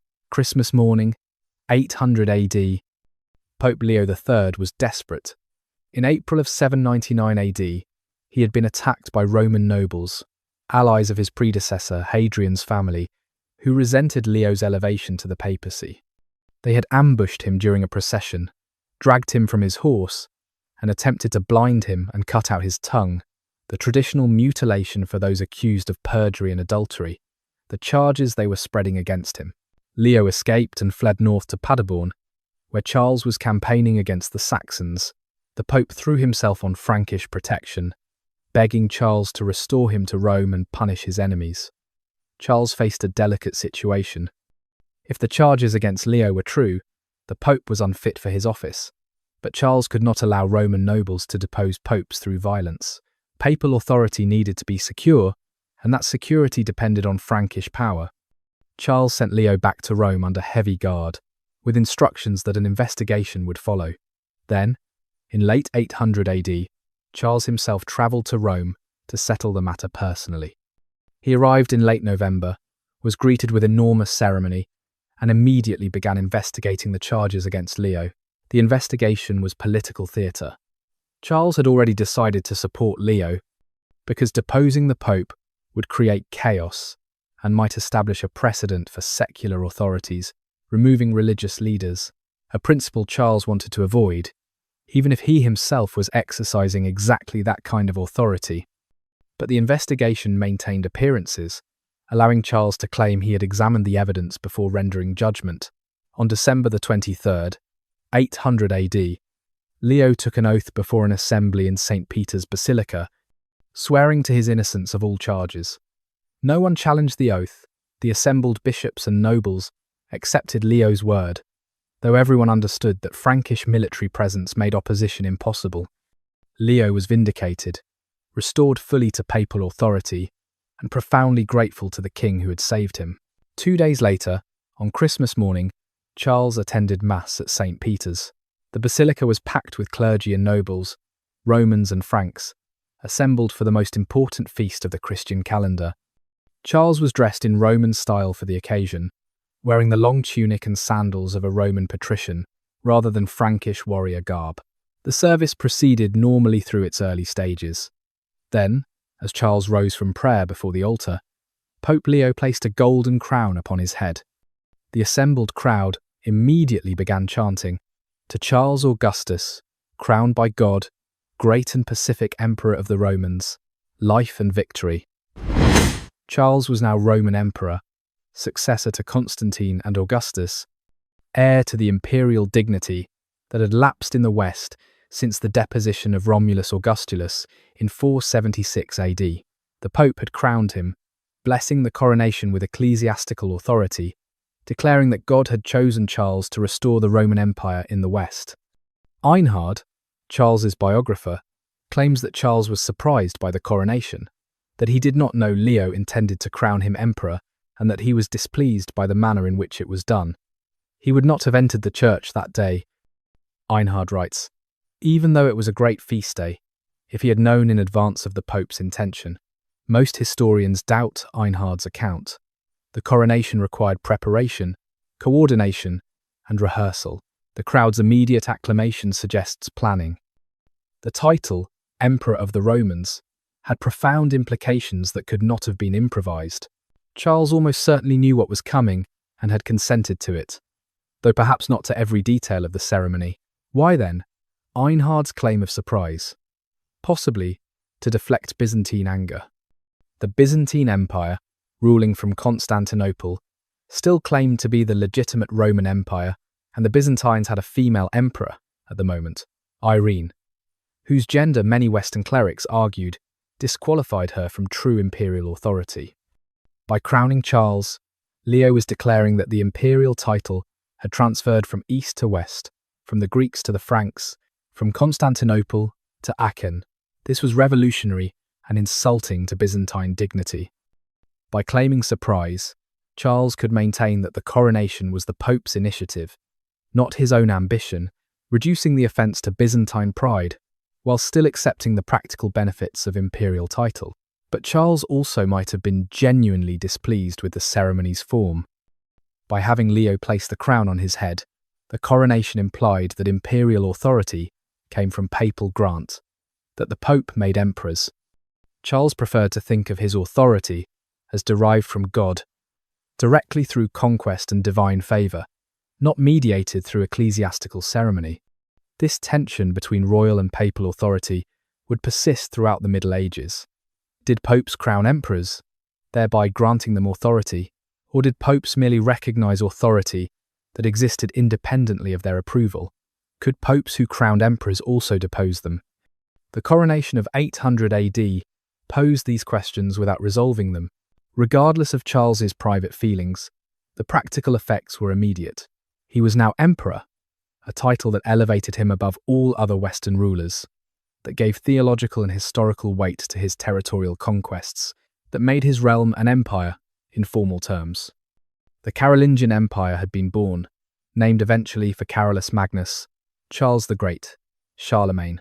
The Byzantines were furious, refusing to recognize Charles's imperial title, regarding it as usurpation and the Pope's action as outrageous presumption. Diplomatic tensions would persist for years, until finally, in 812 AD, Byzantine Emperor Michael I reluctantly recognized Charles as emperor, though carefully not as Emperor of the Romans, preserving some distinction between Western and Eastern imperial claims. Charles himself rarely used the imperial title. He preferred King of the Franks and Lombards for most purposes, adding emperor almost as an afterthought. He understood that his power came from Frankish military strength, not from crowns or titles. The imperial dignity was useful, prestigious, historically significant, but it did not fundamentally change his authority or his methods of governance.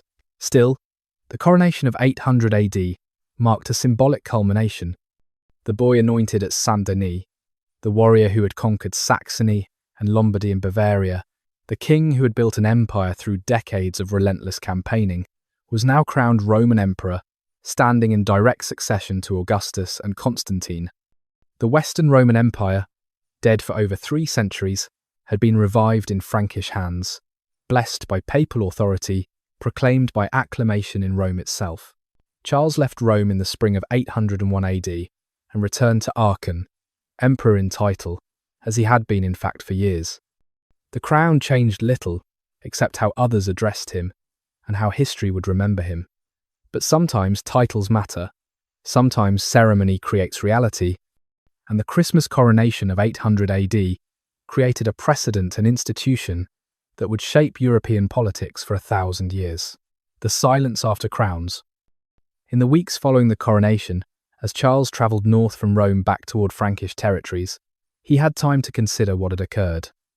The cheering crowds had faded. The elaborate ceremony was memory. He was alone with his thoughts, or as alone as a king could be, while travelling with hundreds of retainers. Emperor. The title still felt strange. He had been content as king, as conqueror, as the most powerful man in Western Christendom. What did emperor add, except Byzantine resentment and complicated questions about the relationship between his authority and the Pope's? Leo had placed that crown on his head, had made the imperial dignity seem like papal gift rather than divine right or military achievement. Charles understood power. He knew it came from controlling armies, from inspiring loyalty, from demonstrating again and again that resistance was futile, while submission brought rewards. He knew power was maintained through constant vigilance, through swift response to challenges, through the willingness to campaign year after year, regardless of age or weather or exhaustion. Titles did not create power. They recognized it, formalized it, gave it historic resonance. But the reality beneath the title was always force, organization, the 1,000 details of governance and command that transformed military success into lasting authority. Charles had built his empire before December 25th, 800 AD. The coronation simply acknowledged what already existed. Still, he could not entirely dismiss the ceremony's significance. Something had shifted, some boundary crossed. He was emperor now, bearing a title that connected him to Rome's ancient glory, that implied responsibilities beyond mere conquest. Emperors were supposed to bring peace, justice, order. They were supposed to unite Christian peoples under single authority, protecting church and spreading civilization. These were burdens Charles already carried, roles he already filled, but the imperial title made them explicit, transformed them from personal ambition into historical duty. He would be compared now not just to his father and grandfather, but to Constantine and Theodosius, to the great emperors of Christian Rome. That comparison could be flattering or damning, depending on how his reign was remembered. Charles was 60 years old, or close to it. He had been campaigning for 40 years. His body ached with old wounds and the accumulated wear of countless battles. He could feel mortality approaching, not immediately but inevitably, the recognition that even emperors die and their empires pass to heirs who might not have the strength to maintain them. What would happen to his empire after he died? He had sons, but would they preserve what he had built, or tear it apart, fighting over inheritance? Would the unity he had imposed through force survive his absence, or would the realm fragment back into the kingdoms and duchies he had conquered? These thoughts occupied him as his entourage moved north through winter landscapes, across the Alps, through territories he had conquered and integrated into his realm. The imperial title might mean little if his empire died with him. Legacy required more than conquest. It required institutions that could outlast their creator, administrative systems that functioned without constant personal supervision, cultural achievements that would be remembered when battlefield victories were forgotten. Charles had already begun building that legacy, though he did not yet fully understand its importance. The scholars at his court, the educational reforms, the copying of manuscripts, the standardization of Latin, these cultural achievements would outlive his military conquests. They would create the Carolingian Renaissance, a flowering of learning that would preserve classical knowledge through the early medieval period and lay foundations for later European culture. But those achievements were still developing as Charles travelled home from Rome in the spring of 801 AD. They would occupy the final years of his reign more than military campaigns. The emperor who had built his realm through war would attempt in the time remaining to him to build something more enduring through culture, learning, and institutional reform. Whether he would succeed was still uncertain, as his horse carried him north toward Aachen and the work that awaited him there. The scholar warriors. Charles's court at Aachen was unlike any Frankish royal household before it. Among the warriors and administrators moved scholars, recruited from across Christian Europe, drawn by royal patronage and the promise of participating in something unprecedented. The deliberate revival of classical learning, the systematic elevation of Frankish culture, the creation of an intellectual community that could preserve and transmit knowledge. Alcuin of York was the most prominent. Charles had met him in Parma in 781 AD and immediately recognized his value. Alcuin was already famous as a scholar, trained in the monastery school at York, learned in Latin grammar, rhetoric, logic, arithmetic, astronomy, and theology. He could read and write elegant Latin, understood classical authors, and possessed the pedagogical skills to teach others. Charles persuaded Alcuin to leave England and join the Frankish court, offering him generous support and the opportunity to shape educational policy for the entire realm.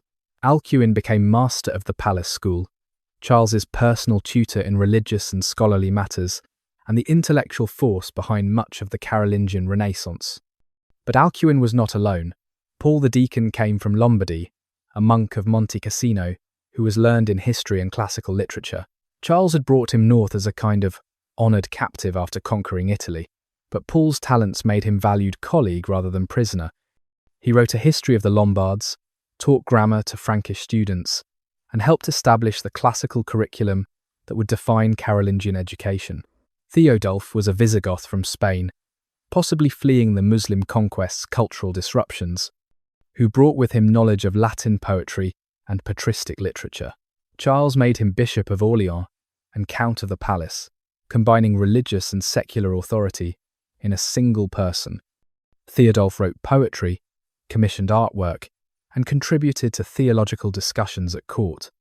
Einhard came from a different background, a Frankish nobleman educated at the monastery school at Fulda, small in physical stature, but large in administrative capacity and literary skill. He would eventually write the Vita Caroli Magni, the biography of Charlemagne that remains our most detailed source for Charles's life and character. But in the 790s and early 800s, Einhard was primarily an administrator and architect, supervising building projects and managing royal business. Peter of Pisa taught Latin grammar. Paulinus of Aquileia composed theological treatises and hymns. Dungal provided expertise in astronomy and mathematics. Scholars came from Ireland, England, Italy, Spain, bringing with them different traditions and texts, creating at Aachen an intellectual atmosphere more cosmopolitan than any court since Rome's fall. These were the scholar warriors, men whose battles were fought with quills rather than swords, but whose importance to Charles's vision was equal to his military commanders. They formed the palace school, educating noble youths in the 7 liberal arts: grammar, rhetoric, logic, arithmetic, geometry, astronomy, and music. They copied manuscripts, preserving classical texts that might otherwise have been lost. They composed poetry and histories, creating a literary culture that elevated Frankish civilization. Charles himself participated in this intellectual community with genuine enthusiasm. He could read, a skill not universal even among nobles of his time. Writing remained difficult for him, his large hands awkward with stylus and wax tablet, but he tried, keeping writing materials under his pillow and practicing letter formation when he could not sleep. He loved being read to, particularly from Augustine's City of God, and would engage scholars in theological discussions that lasted for hours. He asked questions constantly, challenging arguments, seeking clarification, demonstrating an intellectual curiosity remarkable for a warrior king. He learned some Greek, enough to understand basic theological terms. He studied astronomy, interested in calendar calculations and the movements of heavenly bodies. The court developed a playful culture of nicknames drawn from classical and biblical sources. Charles was David, the warrior king chosen by God. Alcuin was sometimes Horace, after the Roman poet. Sometimes Flaccus, Theodulf was Pindar, Einhard was Bezaleel, the biblical craftsman. These names reflected both the classical revival and the community's sense of itself as a new golden age, a renaissance of learning after centuries of darkness. But this was not merely aristocratic play. Charles had practical purposes. He needed administrators who could read and write, who could understand legal documents, who could correspond with distant officials. He needed clergy who could read scripture competently, who could explain theological doctrine accurately, who could maintain church services according to proper liturgy. He needed a literate class to run his empire. The palace school served as a model and training ground. Students who passed through it went on to establish similar schools in monasteries and cathedrals across the realm. Alcuin's pupils became teachers elsewhere, spreading the curriculum and methods developed at Aachen. The educational reforms rippled outward from the court, creating a network of schools that would preserve classical learning through subsequent centuries. This was Charles's cultural achievement, less dramatic than military conquest, but ultimately more enduring. The scholars gathered at Aachen would shape European intellectual life for generations. The schools they established would become centers of learning that survived the Carolingian Empire's collapse. The texts they copied would preserve classical knowledge for medieval and Renaissance scholars.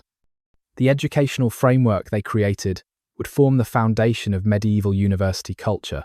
As Charles entered his 60s, as military campaigns became less frequent, he devoted more time to these scholarly pursuits. He commissioned theological treatises, sponsored historical writing, encouraged poetic composition. He was building a different kind of legacy, one measured in manuscripts, an educated clergy, rather than conquered territories. And he understood, perhaps more clearly than his contemporaries, that this legacy might outlast his empire, from darkness into light. The Carolingian Renaissance, as later historians would name it, was built on a foundation of educational reform that touched every level of Christian society in Charles's empire. At its heart was a simple but revolutionary principle. Clergy should be able to read the texts they were supposed to understand, and laity should have access to properly educated priests who could explain Christian doctrine accurately. This seems obvious now, but in the late 800s AD, it was almost radical. Many rural priests could barely stumble through basic Latin prayers. They pronounced words without understanding their meaning, performed liturgical functions by rote memorization rather than comprehension. Some could not read at all, learning the Mass through oral transmission and hoping they got the words right. Charles found this situation intolerable. How could priests administer sacraments correctly if they did not understand the prayers they were speaking? How could they explain scripture to their flocks if they themselves could not read it competently? How could the Church maintain doctrinal orthodoxy if the clergy who represented it were functionally illiterate? The solution was systematic education, beginning with the establishment of schools attached to every cathedral and monastery. The Admonitio Generalis of 789 AD commanded this explicitly. Let schools be established in which boys may learn to read.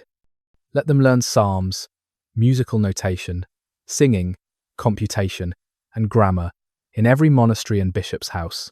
This capitulary created the institutional framework for a new educated class. Monasteries would become centres of learning, not merely places of prayer and agricultural labour. Cathedral schools would train future priests and administrators. Even village churches were encouraged to teach basic literacy to local boys who showed promise. The curriculum was borrowed from classical Rome, the 7 liberal arts, divided into the trivium of grammar, rhetoric, and logic, and the quadrivium of arithmetic, geometry, astronomy, and music. Grammar meant Latin grammar, the ability to read and write correctly in the language of the Church, Roman law, and international communication. Rhetoric taught persuasive speaking and writing. Logic developed reasoning skills. The quadrivium provided mathematical and scientific knowledge. Arithmetic was practical calculation, necessary for everything from tax collection to calendar reckoning. Geometry helped with surveying and architecture. Astronomy dealt with celestial movements, essential for determining Easter's date and understanding creation's order. Music meant primarily chant, theory, the mathematical relationships underlying church singing. This curriculum had survived in fragments through the early medieval period, preserved primarily in Ireland and England, where Latin education had continued after Rome's fall. Now it was being systematically reintroduced to the continent, standardized across Charles's empire, made into the foundation of clerical and administrative education. The monastery scriptoria became crucial to this educational revival.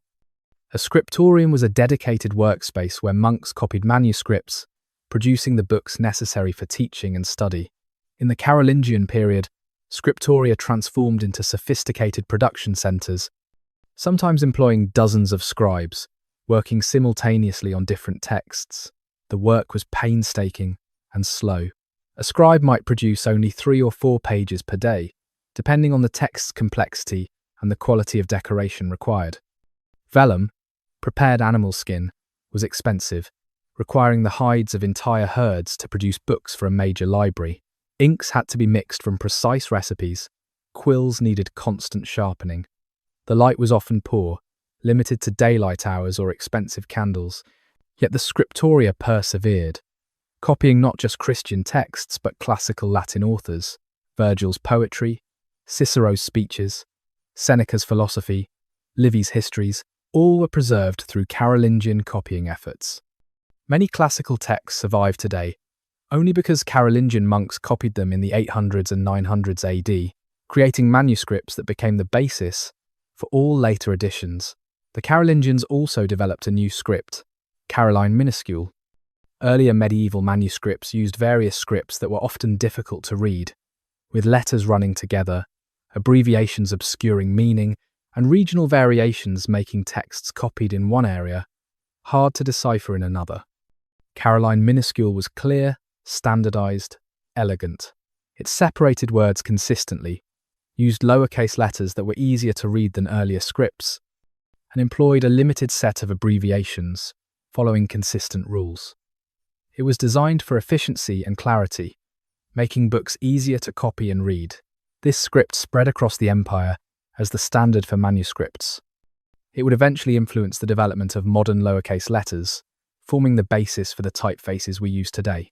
When you read this text, you are seeing the distant descendants of letter forms developed in Carolingian scriptoria 1200 years ago. The preservation and copying of manuscripts served multiple purposes. It created the books necessary for education, providing schools with texts to teach from. It preserved knowledge that might otherwise have been lost, maintaining cultural continuity with the classical past.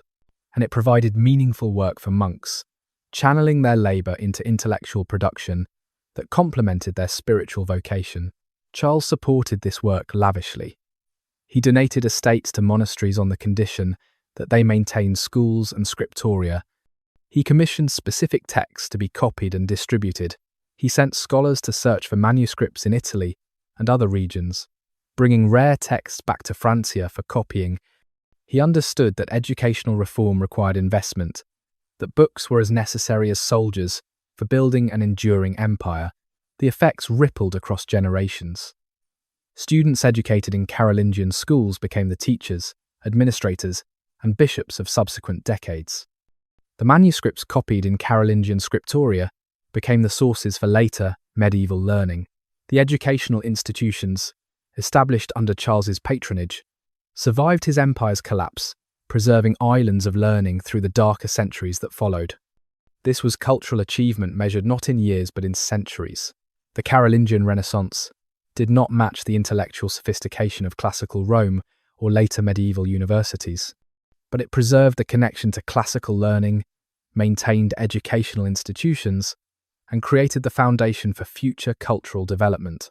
It brought light to a period historians once called the Dark Ages, demonstrating that cultural flourishing was possible even in politically fragmented, economically limited, early medieval Europe. Charles probably did not fully grasp the long-term significance of what his educational reforms achieved.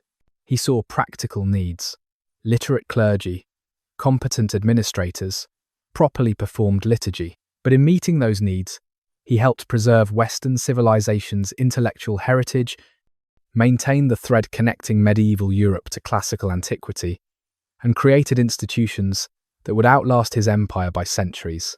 The copyist's art. You sit at your desk in the scriptorium at Tours, positioned to catch the morning light streaming through the high window to your left. It is early autumn, cold enough that you can see your breath, but the scriptorium is warmer than most of the monastery, heated by the body warmth of 20 monks, all working silently at their copying. Before you lies a manuscript of Virgil's Aeneid, open to Book 6, where Aeneas descends to the underworld. Your task is to copy this page and the next onto fresh vellum, reproducing not just the words but the layout, creating a manuscript that will eventually join the monastery's library and perhaps be lent to other monasteries for their own copying efforts. You have been a copyist for 7 years, since you were 14 and first came to Tours' monastery school. Your hand is steady now, your letter form's consistent, your spacing even. You work in Caroline minuscule, the new script that Abbot Alcuin established here before he died, and that has since spread throughout the empire. It is beautiful script, efficient, and you take pride in producing pages that are clear and elegant. The vellum before you is good quality, smooth and cream-coloured, prepared from calfskin by the monastery's own craftsmen. You test it with your finger, feeling for rough spots that might catch the quill or irregular surfaces that could make writing difficult. This sheet is perfect, ready to receive ink. Your ink pot sits in a small depression carved into the desk's surface, designed to prevent spilling. The ink is oak gall black, mixed according to the recipe kept by the monastery's ink maker, crushed oak galls boiled with iron salts, and gum arabic, producing ink that flows smoothly and dries to permanent black that will last for centuries. You mixed this batch yourself last week, straining it carefully to remove particles that might clog your quill. The quill is goose feather, cut and shaped this morning, the tip trimmed at an angle, to create the thick and thin strokes characteristic of good Caroline minuscule. You keep your knife close at hand for resharpening when the point dulls, which happens every few pages. You dip the quill, tap it gently to remove excess ink, and begin. Ibant obscuri sola sub nocte per umbrum. They went obscure through darkness, beneath lonely night through shadow. The words flow onto vellum in black letter forms, each carefully shaped, each spaced properly from its neighbours. Copying requires total concentration. You must read from the exemplar, memorise a phrase of 3 to 6 words, reproduce those words on your own page, check for accuracy, then move to the next phrase. Any distraction can introduce errors. A skipped word, a misspelled term, a line copied twice or omitted entirely. Some mistakes can be corrected by scraping away ink with your knife and rewriting. Others require starting the entire page again. The work is slow. On a good day, you might complete 4 pages. On difficult texts with unfamiliar vocabulary or complex passages, perhaps only 2. This copy of Virgil will take months to complete, and you are just one of 3 scribes working on it simultaneously, each copying different sections that will eventually be assembled into the complete manuscript. Your back aches from sitting hunched over the desk. Your right hand cramps from gripping the quill. Your eyes strain from reading the exemplar's small script and producing your own careful letter forms. But there is satisfaction in the work, in seeing clean black letters appear on fresh vellum, in knowing that you are preserving Virgil's poetry for future generations. The monastery bell rings for terce, the mid-morning office. You finish the word you were writing, carefully place a small marker in your exemplar to show where you stopped, and clean your quill. The scriptorium empties as monks file out toward the church for prayers. In the church, you sing the psalms and listen to scripture readings, but part of your mind is still in the scriptorium, still seeing the words you were copying, planning how you will proceed when you return. This is your life now. Prayer and copying, copying and prayer, the rhythm of Benedictine monasticism shaped around the preservation of texts. You know that this work matters. Abbot Alcuin, before he died, spoke often about the importance of copying, of preserving knowledge from the ancients, of maintaining the connection to classical wisdom. You are copying Virgil today, but yesterday you worked on Jerome's biblical commentaries, and next week you will begin a copy of Augustine's Confessions. Sacred and secular knowledge, Christian and pagan texts, all flowing from your quill onto vellum that will outlast you by centuries. When you return to the scriptorium after prayers, you sharpen your quill, check your ink, and find your place in the exemplar. Per domos, ditis facuas, et inania regna, through the empty houses of Dis and the vacant kingdoms. The words continue, the copying resumes, and slowly, page by page, the manuscript grows toward completion, reforming the faith. Religious reform was central to Charles's vision of Christian empire. He believed that political unity required religious unity, that his diverse territories could be bound together through shared liturgy, common doctrine, and standardized religious practice. A Christian emperor needed Christian subjects who understood their faith correctly and practiced it uniformly. The liturgy presented immediate problems. Different regions used different texts for Mass, sang different chants, followed different calendars for feast days. What was Orthodox practice in Rome might be unknown in Bavaria. Irish monks brought traditions from their island monasteries. Spanish clergy maintained Visigothic liturgical forms developed in isolation from Roman practice. The result was religious diversity that Charles saw as dangerous chaos. Charles decided to impose uniformity based on Roman practice. He obtained from Pope Hadrian a sacramentary, a book containing the prayers and ritual texts for Mass and other sacraments, which represented authentic Roman liturgy. This Hadrianic sacramentary became the standard, distributed to bishops throughout the empire with instructions to conform their practices to its prescriptions. The project was more complicated than simply distributing a book. Many churches lacked trained singers who could perform the complex Roman chant melodies. Local traditions had deep roots, and communities resisted changing familiar practices. The sheer logistics of teaching new liturgical forms to thousands of rural priests scattered across vast territories posed enormous challenges. Charles addressed these systematically. He imported Roman singers to train Frankish cantors, establishing schools where the proper melodies could be taught. He commanded that only authorized liturgical books be used, that local variations be suppressed, that bishops inspect churches to ensure compliance. He made liturgical uniformity a matter of royal law, punishable through the same administrative mechanisms that enforce secular regulations. The result was gradual but real standardization. By the early 900s, churches across the Carolingian Empire followed essentially the same liturgy, used the same prayers, celebrated feasts on the same dates. This Roman-Frankish synthesis would eventually spread beyond the empire's borders, becoming the standard Latin liturgy of Western Christendom, maintained with little fundamental change until the Second Vatican Council in the 20th century. Clerical discipline required attention as well. Many rural priests lived with women, maintaining households that resembled marriage despite clerical celibacy requirements. They inherited church offices from their fathers, treating priesthood as family property. They hunted, drank heavily, engaged in violence. They were, in short, barely distinguishable from the warrior aristocracy they supposedly served spiritually. Charles issued capitularies demanding reform. Priests must remain celibate. They must dress appropriately, avoiding warrior garb and maintaining clerical appearance. They must not carry weapons, except when serving in the royal army. They must learn Latin adequately to read the Mass. They must not sell sacraments or demand excessive fees for baptisms and funerals. Enforcement was difficult. Local bishops were often themselves guilty of the abuses they were supposed to correct. Rural priests, far from episcopal oversight, continued traditional practices, regardless of royal commands. But Charles's reforms at least established standards, created expectations, and provided tools for bishops who genuinely sought to improve clerical behaviour. Monastic reform followed similar patterns. Benedict of Anian, a Visigothic nobleman who had become a monk and founded a monastery in Aquitaine, worked to standardise Benedictine practice throughout the empire. Different monasteries had developed local variations on the rule of Saint Benedict, the 6th century document that provided the constitutional framework for Western monasticism.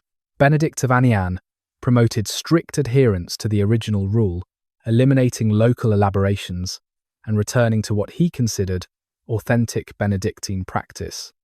Charles supported this effort, convening synods where Benedict's reforms were approved and commanding abbots to implement them. The goal was to create a unified Benedictine order, with all monasteries following the same rule, maintaining similar schedules of prayer and work, and operating according to standardized administrative structures. This project was only partly successful during Charles's lifetime, but it established precedents that later monastic reformers would build upon. Theological education received particular attention.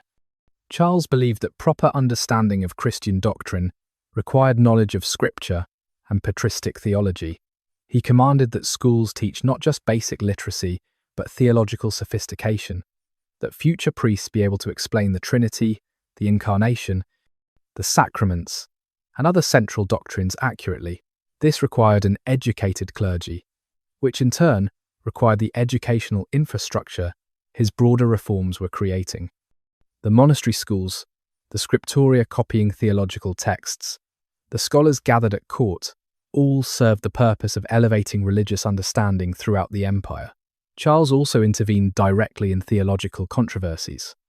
When adoptionist heresy emerged in Spain, claiming that Christ was adopted as God's son rather than being eternally divine, Charles convened councils to condemn it and sent theological arguments refuting adoptionist positions to Spanish bishops. When debates arose about icons and their proper veneration, Charles commissioned theologians to write treatises, establishing the Frankish position, which differed from both Byzantine icon veneration and iconoclasm. In these interventions, Charles was acting as a theological authority himself, not merely enforcing decisions made by Rome or church councils, but actively shaping doctrine through royal power. This pattern would continue throughout medieval history, with secular rulers claiming authority over theological matters and the church. The Libri Carolini, theological books defending image use against Byzantine iconoclasm while rejecting excessive veneration, exemplify this approach. Written, probably by Theodulf of Orléans, but issued under Charles's authority, they represent royal theology, the king determining correct doctrine through consultation with his scholars. Religious reform, like educational reform, had lasting effects beyond Charles's reign. The liturgical standardization he imposed became permanent. The clerical standards he established, even imperfectly enforced, created expectations that would shape later reform movements. The theological engagement he promoted demonstrated that Western Christianity could develop sophisticated positions independently of Byzantine or Roman direction. Charles built a Christian empire not just through conquest, but through systematic attention to religious practice, using royal authority to shape how people worshipped, what they believed, and how clergy served their spiritual functions. It was cultural engineering on a massive scale, and while it could not eliminate all diversity or solve all problems, it created a religious uniformity that helped bind his disparate territories into a coherent Christian realm. Stone and spirit. Aachen. The palace complex at Aachen was Charles's most ambitious architectural statement, a physical manifestation of his imperial dignity and cultural aspirations. He chose the location for its natural hot springs, which allowed for bathing in the Roman style, and because it was centrally positioned within his northern territories, accessible from Austrasia, Neustria, and Saxony. Construction began in the 790s AD and continued through the 800s. The complex eventually covered several acres, including a great hall for audiences and assemblies, residential quarters for the royal family and court, administrative buildings, workshops, and most famously, the Palatine Chapel, the church that would be Charles's crowning architectural achievement. The Great Hall was built in the Frankish timber construction style, a massive wooden structure that could accommodate hundreds of people for feasts, assemblies, and judicial proceedings. It was heated by central hearths, its walls decorated with hunting scenes and royal imagery, its interior designed to impress visitors with Frankish power and hospitality. The residential quarters were luxurious by early medieval standards, with heated floors in some rooms, glass windows that admitted light while blocking wind, private chambers for Charles, and separate accommodations for his wives and children. The palace was a small city, housing hundreds of people, family, servants, administrators, scholars, guards, craftsmen, all the personnel necessary for running an empire. But the Palatine Chapel was different, a statement in stone and mosaic about imperial power and divine favour. Charles modelled it on San Vitale in Ravenna, the Byzantine church built by Emperor Justinian in the 600s, deliberately evoking imperial Roman tradition while creating something distinctly Carolingian. The chapel was octagonal, rising to a central dome supported by massive pillars. The ground floor provided space for common worshippers. The gallery level was reserved for the court and Charles himself, who had a throne positioned directly opposite the altar, allowing him to attend Mass while visually dominating the chapel's interior. The architecture made theological statements. The octagonal shape symbolized resurrection and eternal life, referencing the 8th day beyond the 7-day week, the moment when time gives way to eternity. The central dome represented heaven, the earthly church, reaching toward divine reality. The arrangement of spaces emphasized hierarchy, with the emperor positioned between common people below and heaven above, mediating between earth and sky. Materials were gathered from across the empire and beyond. Marble columns and capitals were imported from Italy, possibly taken from Roman buildings in Ravenna and Rome itself, bringing physical fragments of classical civilization into Charles's new creation. Bronze was cast for doors and railings, requiring sophisticated metallurgical skill. Mosaic artists, possibly from Italy or Byzantium, created elaborate decorations in the dome and apse. The dome's mosaics depicted the heavenly Jerusalem, with Christ in majesty surrounded by the 24 elders of the Apocalypse, offering their crowns to God. Below, in the gallery level, mosaics showed saints and martyrs, the church triumphant in heaven, interceding for the church militant on earth. The visual program reinforced imperial theology, showing Charles's earthly empire as reflection and participant in the divine cosmic order. Light played a crucial role. Windows in the dome and upper walls admitted sunlight that would stream down to illuminate the altar, creating shifting patterns throughout the day. Candles and oil lamps supplemented natural light, their flames reflecting off the mosaic's gold tesserae, making the entire chapel glow with sacred radiance. The acoustic properties were carefully considered. The octagonal space created a natural reverberation that enhanced chant and liturgical singing. When the chapel choir performed, the music would echo off hard surfaces, filling the space with sound that seemed to come from everywhere and nowhere, from heaven itself, rather than human throats. Charles worshipped here regularly when in residence at Aachen. He would ascend to the gallery, take his throne, and attend Mass while physically elevated above the common faithful, positioned as imperial intermediary between people and God. After his death, he was buried in the chapel, his tomb becoming a site of pilgrimage, and his throne a coronation seat for later German emperors. The Palatine Chapel survives today, the core of Aachen Cathedral, its basic structure, intact despite later modifications and additions. You can still see the octagonal space, the massive pillars, some of the original marble columns. The dome's mosaics are gone, destroyed in subsequent centuries, but the architectural bones remain, testament to Carolingian ambition and achievement. Building Aachen required enormous resources. The costs in labour, materials, and skilled craftsmen were staggering. Charles diverted revenue from across his empire to fund the project, treating it as essential to imperial dignity. The palace complex demonstrated that the Franks could build in stone on a monumental scale, could create architecture worthy of comparison to Roman and Byzantine models, could transform military conquest into cultural achievement. It also provided a fixed capital, unusual for a period when kings were constantly moving between residences. Aachen became the heart of the empire, the place embassies came to, where assemblies met, where Charles stored his treasury and archives. It was the Carolingian Rome, northern and Germanic, but aspiring to the same imperial grandeur.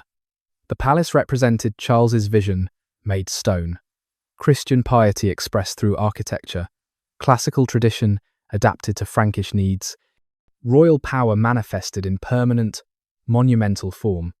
It was meant to last forever, to provide a worthy setting for empire, to proclaim that the Franks had achieved civilization on par with Rome itself.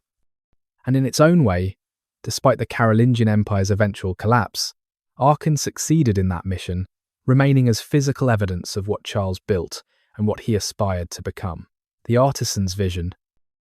Gerald had been working on the chapel for 3 years, ever since he arrived from Italy with a group of craftsmen recruited to decorate Charles's new church. He was a stone carver, trained in Ravenna, skilled in creating the intricate foliate patterns and geometric designs that would decorate capitals and friezes throughout the building.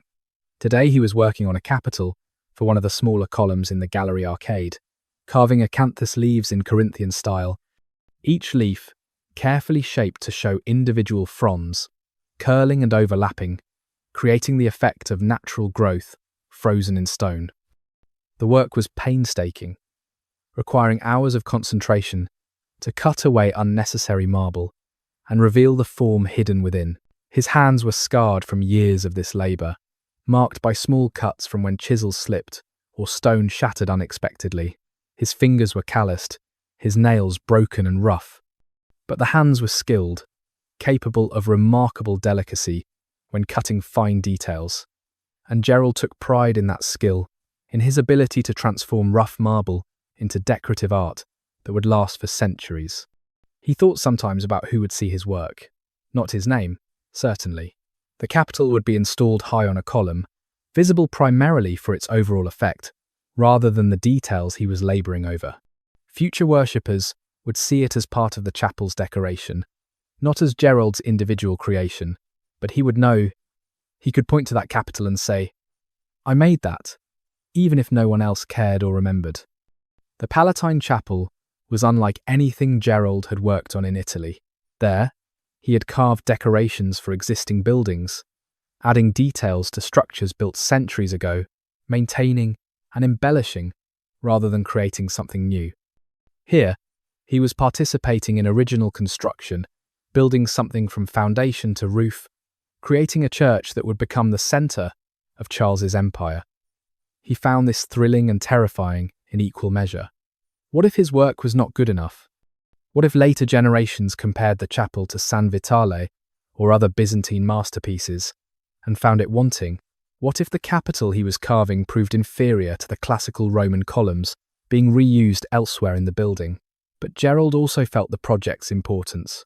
Charles came frequently to inspect progress, accompanied by his scholars and advisors, asking questions about construction techniques and design decisions.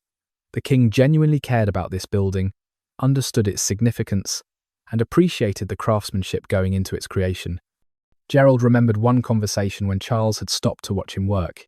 The king had asked how long the capital would take, and Gerald had explained that rushing would produce inferior results, that stone carving could not be hurried without sacrificing quality. Charles had nodded, understanding, and said, Take the time you need. This chapel must be perfect. That patience was unusual in Gerald's experience. Patrons typically wanted work completed quickly and cheaply, compromising quality for speed. But Charles seemed to grasp that creating something truly worthy required investment of time and resources, that cutting corners would produce a chapel that looked impressive initially, but would not endure the centuries. Gerald returned to his work, his chisel carefully removing tiny fragments of marble, each strike revealing a bit more of the acanthus leaf he was shaping. Around him, the chapel was alive with activity. Masons laying stonework, carpenters building scaffolding, bronze workers casting railings, mosaic artists preparing tesserae. Dozens of craftsmen, all working toward the common goal of completing Charles's architectural vision. When the capital was finally finished, weeks later, Gerald examined it critically. The acanthus leaves curled properly, creating the right visual effect. The proportions matched classical models he had studied in Ravenna. The carving was clean, without errors or rough patches that would be visible from below. It was good work, perhaps his best. The capital was lifted into position, fitted onto its column, and secured with mortar. Gerald watched it rise, his work becoming part of the larger structure, contributing to the chapel's beauty without calling individual attention to itself. That was as it should be. The chapel was greater than any single element, its power coming from the combination of all the craftsmen's contributions. As Gerald began work on the next capital, he thought about legacy. He would die eventually, probably return to Italy, or possibly stay here in Francia. But either way, his physical presence would end. Yet the capitals he carved would remain, part of Charles's chapel, seen by generations of worshippers, bearing silent witness to his skill and dedication. That mattered more than fame or recognition. The work itself was the reward, and its permanence the memorial. The palace at twilight, evening settles over Aachen like a gentle hand. The sun has dropped below the western hills, painting the sky in shades of amber and rose, and the palace complex is transitioning from day to night, from the bustle of royal business to the quieter rhythms of evening meals and prayers. In the courtyard between the great hall and the chapel, servants are lighting torches, their flames beginning to flicker as shadows deepen. The hot springs steam in the cooling air, vapour rising like spirits returning to heaven. Somewhere a dog barks, a sound quickly hushed. Horses in the stable snort and shuffle, settling for the night. The chapel's windows glow softly with candlelight from within. Vespers is being sung, the evening office, and the sound of chanting drifts across the courtyard. Male voices rising and falling in measured cadences. The old Latin phrases that have marked this hour for centuries, that will continue marking it for centuries more. The music seems to float on the evening air, neither loud nor soft, simply present, part of the natural soundscape like water flowing or wind moving through trees. Footsteps echo on stone pavings as courtiers and servants move between buildings, finishing last tasks before the full darkness comes. A woman's laughter, quickly suppressed, suggests some private joke or flirtation. Guards change shifts with minimal conversation, professionals who know their routines and need few words. Smoke rises from the great hall's hearths, carrying the smell of roasting meat, bread baking, the yeasty scent of ale. Dinner is being prepared for the court, the elaborate meal that will bring nobles and scholars together, that will continue until late, with conversation and music, and sometimes poetry read aloud, while dishes are cleared and wine flows freely. But that is still ahead. For now, there is this liminal moment, neither day nor night, neither activity nor rest, when the palace breathes gently between the demands of governance and the necessities of sustenance. The sky deepens from rose to purple. Stars begin appearing, faint at first, then brighter as darkness claims the heavens. The chanting ends. The chapel's door opens, and clergy file out, moving toward their own dining hall, their voices quiet, their movements unhurried. They have completed their obligation to mark this hour with prayer, to maintain the ceaseless rhythm of divine office that structures monastic time, that reminds mortal beings of eternity's constant presence. The first bat emerges from somewhere in the eaves, its erratic flight pattern tracing invisible patterns against the darkening sky. More follow, leaving their daytime roosts to hunt insects in the night air. They are silent hunters, their small bodies nearly invisible, known more by movement than form. A bell rings somewhere in the complex, marking the hour, calling people to their evening tasks.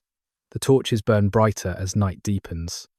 The palace settles into its nocturnal existence, still active, but differently active, governed by different rhythms, serving different purposes. This is the palace at its most peaceful, when the day's demands have loosened but sleep has not yet claimed the weary, when the space itself seems to breathe and relax, when even stone and timber feel less solid, more dreamlike, as if the boundary between material and spiritual has thinned with the fading light. The Emperor's Day. Charles woke before dawn, as he had for 50 years, his body clock refusing to adjust, even now in his 60s, when he could have allowed himself extra rest.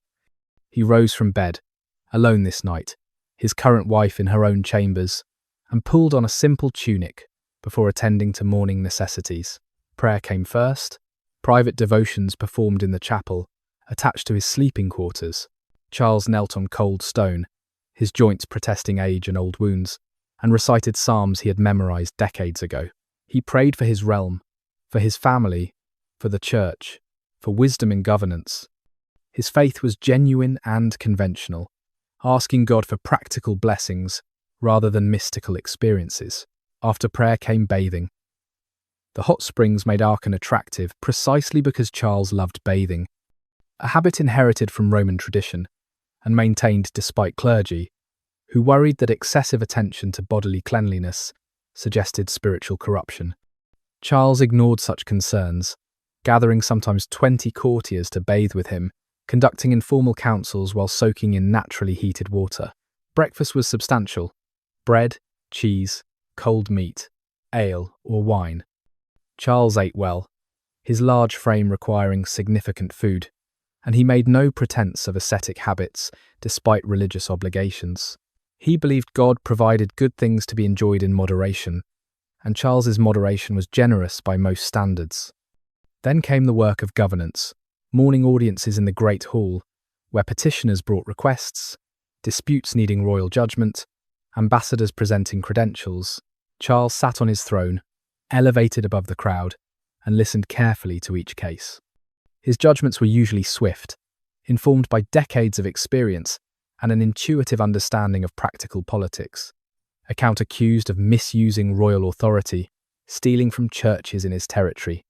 Charles questioned witnesses, examined documents, and ruled.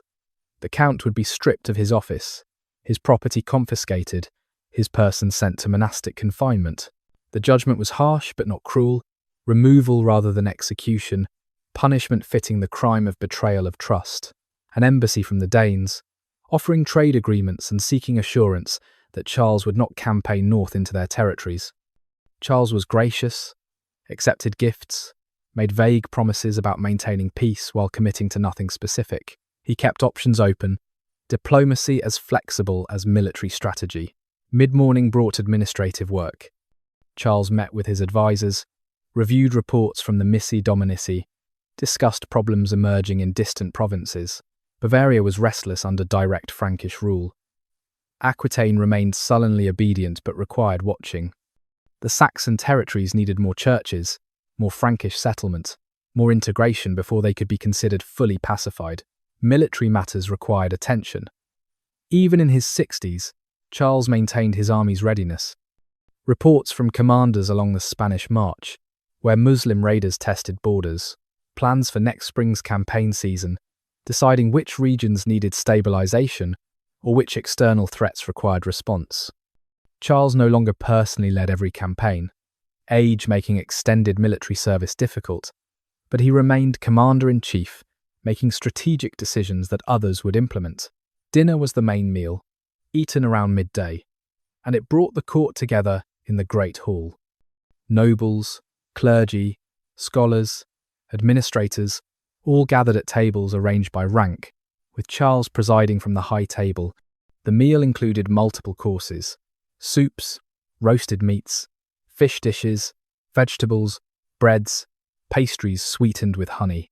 Wine flowed freely, and conversation was lively, Charles loved this time. The social dimension of power. He asked scholars about their studies, heard reports from travellers, discussed theology with bishops, joked with his warriors about past campaigns. He was genuinely interested in people, curious about their knowledge and experiences, and this curiosity made him an engaging conversationalist, despite imperial dignity. After dinner, Charles often had books read aloud to him. Augustine's City of God was a particular favourite, its theological depth and political philosophy providing endless material for reflection. Charles listened while his large hands manipulated wax tablets, practicing the writing that still eluded easy mastery. He could form letters, slowly and laboriously, but fluent writing remained beyond his abilities. Afternoon brought less formal time. Charles might inspect building projects, visiting the chapel to check construction progress, or examining the stables where his beloved horses were kept. He might hunt if weather permitted, riding through forests with dogs and companions, pursuing deer or boar with the enthusiasm of a much younger man. Or he might spend time with his daughters, who remained at court unmarried despite their age and despite numerous proposals from nobles seeking alliance with the imperial family. Charles could not bear to part with them, justifying his refusal to allow marriages through various rationales, but really acting from simple paternal affection. Evening brought vespers in the chapel, where Charles attended services regularly, singing hymns in his high voice that Einhard described as surprisingly clear.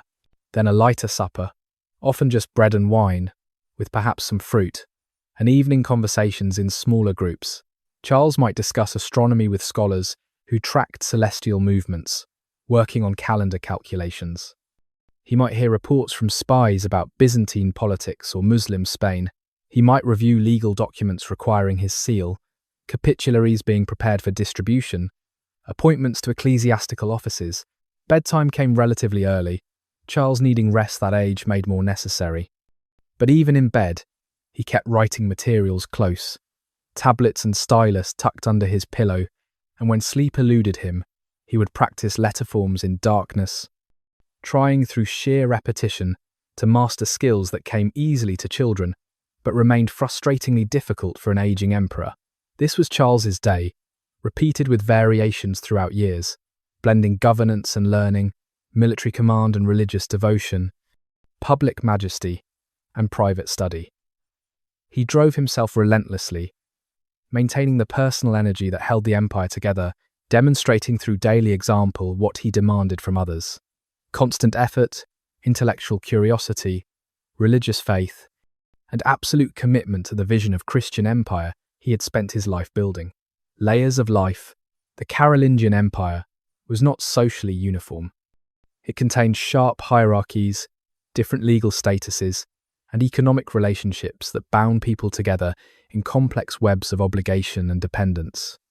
Understanding Charles's empire requires understanding these social structures, the daily existence of people at different levels of society. At the top stood the nobility, great families controlling vast estates and military power. These were Charles's partners in governance, the counts and dukes who administered territories on his behalf, the warriors who led armies in his campaigns, the advisors who shaped royal policy. They lived in fortified residences, commanded private retinues of armed followers, and maintained households that resembled small courts. Noble life centered on warfare and hunting, pursuits that demonstrated martial prowess and provided training for combat. Young nobles were fostered at court or with other great families, learning military skills, political maneuvering, and the cultural knowledge that defined aristocratic status. Marriage was political alliance, arranged to consolidate holdings or create connections between powerful families. Noble women managed large households, supervised agricultural estates, and sometimes governed territories when husbands were absent on campaign. They could own property, make legal contracts, and exercise considerable authority within their domains. Elite women like Charles's daughters were educated, literate, capable of participating in the intellectual life of court. Below the great nobility came lesser nobles and free warriors, men who owed military service, but whose holdings were more modest. They might control a few villages, command small retinues, and serve as local administrators. Their lives were less luxurious than great nobles, but still privileged compared to the vast majority of the population. The clergy formed a separate hierarchy parallel to secular nobility. Bishops and abbots came primarily from aristocratic families, their positions carrying political power alongside spiritual authority. They controlled extensive church lands, commanded significant revenue, and participated in governance at the highest levels. Bishops served as royal advisors and administrators. Their religious office combined with secular responsibilities. Lower clergy, the priests who actually served in parish churches, had more varied backgrounds. Some came from noble families, younger sons directed toward religious careers, others rose from free peasant stock, educated at monastery schools and ordained to serve local communities. Their lives were closer to common people, their wealth modest, their influence limited to their immediate parishes. Monks and nuns lived according to Benedict's rule, their days structured around communal prayer, work, and study. Monasteries were economic powerhouses, working vast estates with dependent peasant labour, producing agricultural surplus and craft goods. They were also cultural centres, maintaining schools and scriptoria, preserving knowledge through copying manuscripts. Free peasants worked their own land, owed certain obligations to lords but maintained legal independence. They could bear arms, attend local courts, marry as they chose, and move relatively freely. But freedom was constrained by economic reality. Most free peasants lived marginally, a bad harvest or livestock disease away from destitution. The majority of rural people were dependents of various types: serfs, coloni, unfree labourers bound to land they worked but did not own. They owed their lord's labour service, typically several days per week working lord's fields, plus payments in kind from their own production. They could not leave the estate without permission, could not marry without lord's consent, and had limited legal rights. Dependent status varied significantly. Some unfree peasants lived reasonably well, with sufficient land to support families, traditional rights protected by custom. Others barely survived, crushed by excessive demands from lords who extracted maximum labour and produce. Legal status mattered less than individual circumstances and the character of particular lords. The agricultural year structured peasant life. Spring ploughing and planting, summer tending crops and animals, autumn harvest, winter preparation for next season. Work was collective, village communities cooperating for tasks requiring many hands. Harvest, threshing, maintaining common pastures and woodlands. Peasant housing was simple, single-room structures of wood and thatch, dirt floors, central hearth for cooking and warmth, minimal furniture. Families lived intimately, privacy unknown, sleeping together in darkness when daylight ended and candles were too expensive for regular use. Diet was monotonous: bread, porridge, vegetables, occasional meat. Beer, or weak ale, provided calories and was safer than water. Malnutrition was common, particularly in late winter, when stored food ran low before spring planting provided new crops. Urban populations were small, towns rare and modest, but they contained craftsmen, merchants, and administrators who formed a middle stratum between nobility and peasantry.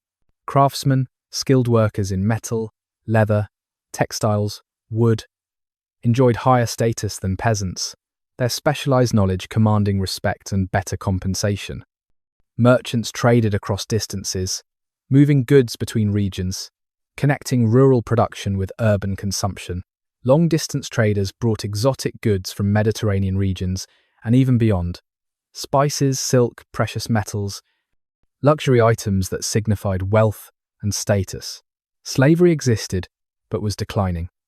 War captives, particularly Saxons and Slavs, were enslaved and sold to Mediterranean markets. But Christian theology discouraged enslaving fellow Christians, and most dependent labour relied on serfdom rather than outright slavery. Women's status varied by social class and region. Noble women could own property and exercise authority. Peasant women worked alongside men in fields, managed households, and contributed economically to family survival. Legal protections existed, but were unevenly enforced. Domestic violence was common and rarely punished. Women's testimony carried less weight in courts. Children entered adult work early, 7 or 8 years old, beginning to contribute labour in fields or households. Childhood as distinct life stage barely existed for common people. Noble children enjoyed extended education and delayed responsibilities, but peasant children were economic necessities, additional labour for struggling families.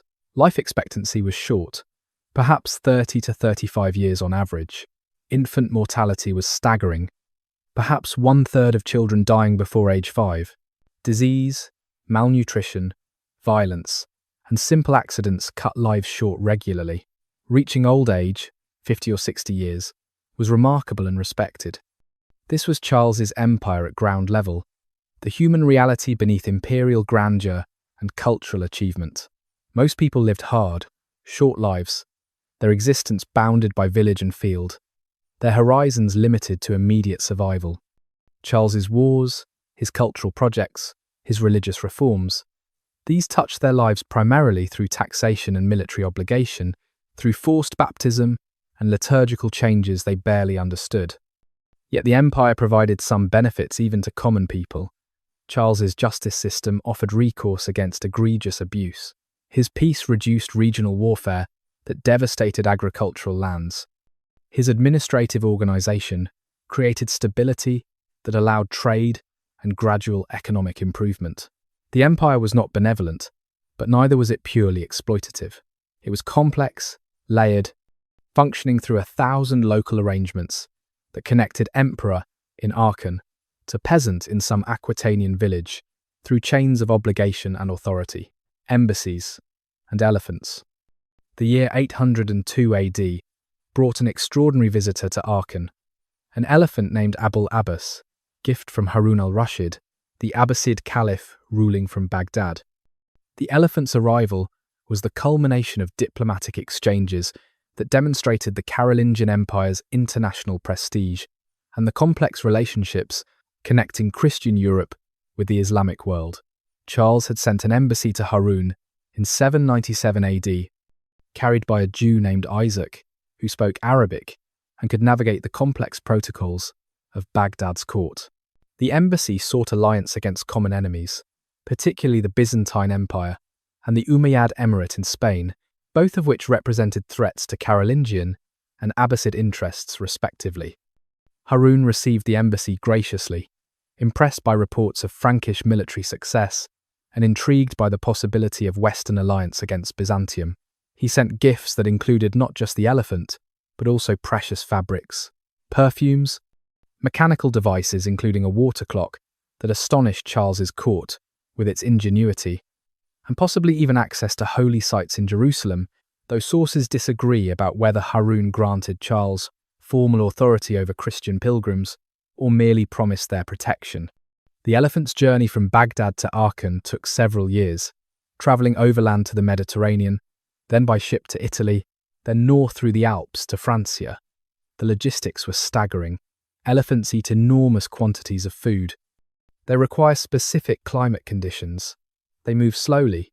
The handlers, who accompanied Abul Abbas, had to maintain the animal's health through varying terrain and weather, a remarkable feat of animal husbandry and determination. When the elephant finally arrived at Aachen, it created sensation.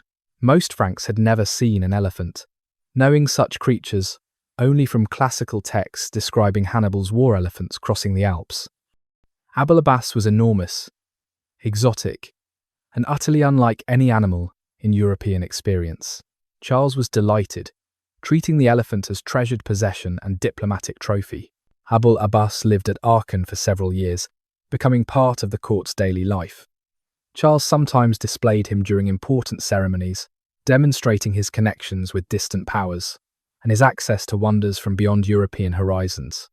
The elephant was not just an animal, but a symbol, representing the empire's reach and Charles's status as a ruler worthy of receiving gifts from the greatest Muslim potentate.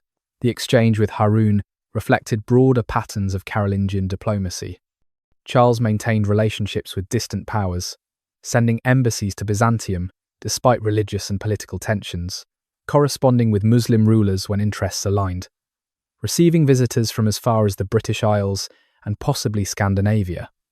The Byzantine Empire presented particular diplomatic challenges. Constantinople still considered itself the legitimate Roman Empire, viewing Charles's imperial title with hostility. Negotiations were difficult, complicated by theological differences over icons, political competition in Italy, and Byzantine resentment at Frankish pretensions to imperial dignity. But practical concerns eventually produced accommodation. In 812 AD, Byzantine Emperor Michael I recognized Charles's imperial title, though carefully not as Emperor of the Romans, preserving some distinction between Eastern and Western claims. This recognition legitimized Charles's status internationally, acknowledging that the Frankish realm was an empire worthy of standing alongside Byzantium. Charles also maintained connections with Anglo-Saxon England, corresponding with kings and sponsoring missionary activities. English scholars came to his court, and Frankish influence shaped English political and cultural development. The relationship was not equal, Charles clearly dominant, but it was productive, creating intellectual exchange and political cooperation. Even with Muslim Spain, despite religious hostility and occasional border warfare, pragmatic diplomacy occurred. Christian and Muslim rulers made temporary alliances when convenient, exchanged embassies, and maintained trade relationships. Religious difference did not prevent political calculation, and Charles was willing to work with Muslim powers when strategic interests suggested benefit. These diplomatic relationships demonstrated that Charles's empire was not isolated but connected to broader Mediterranean and European networks. Aachen received embassies from across the known world, and Charles sent his own representatives to distant courts.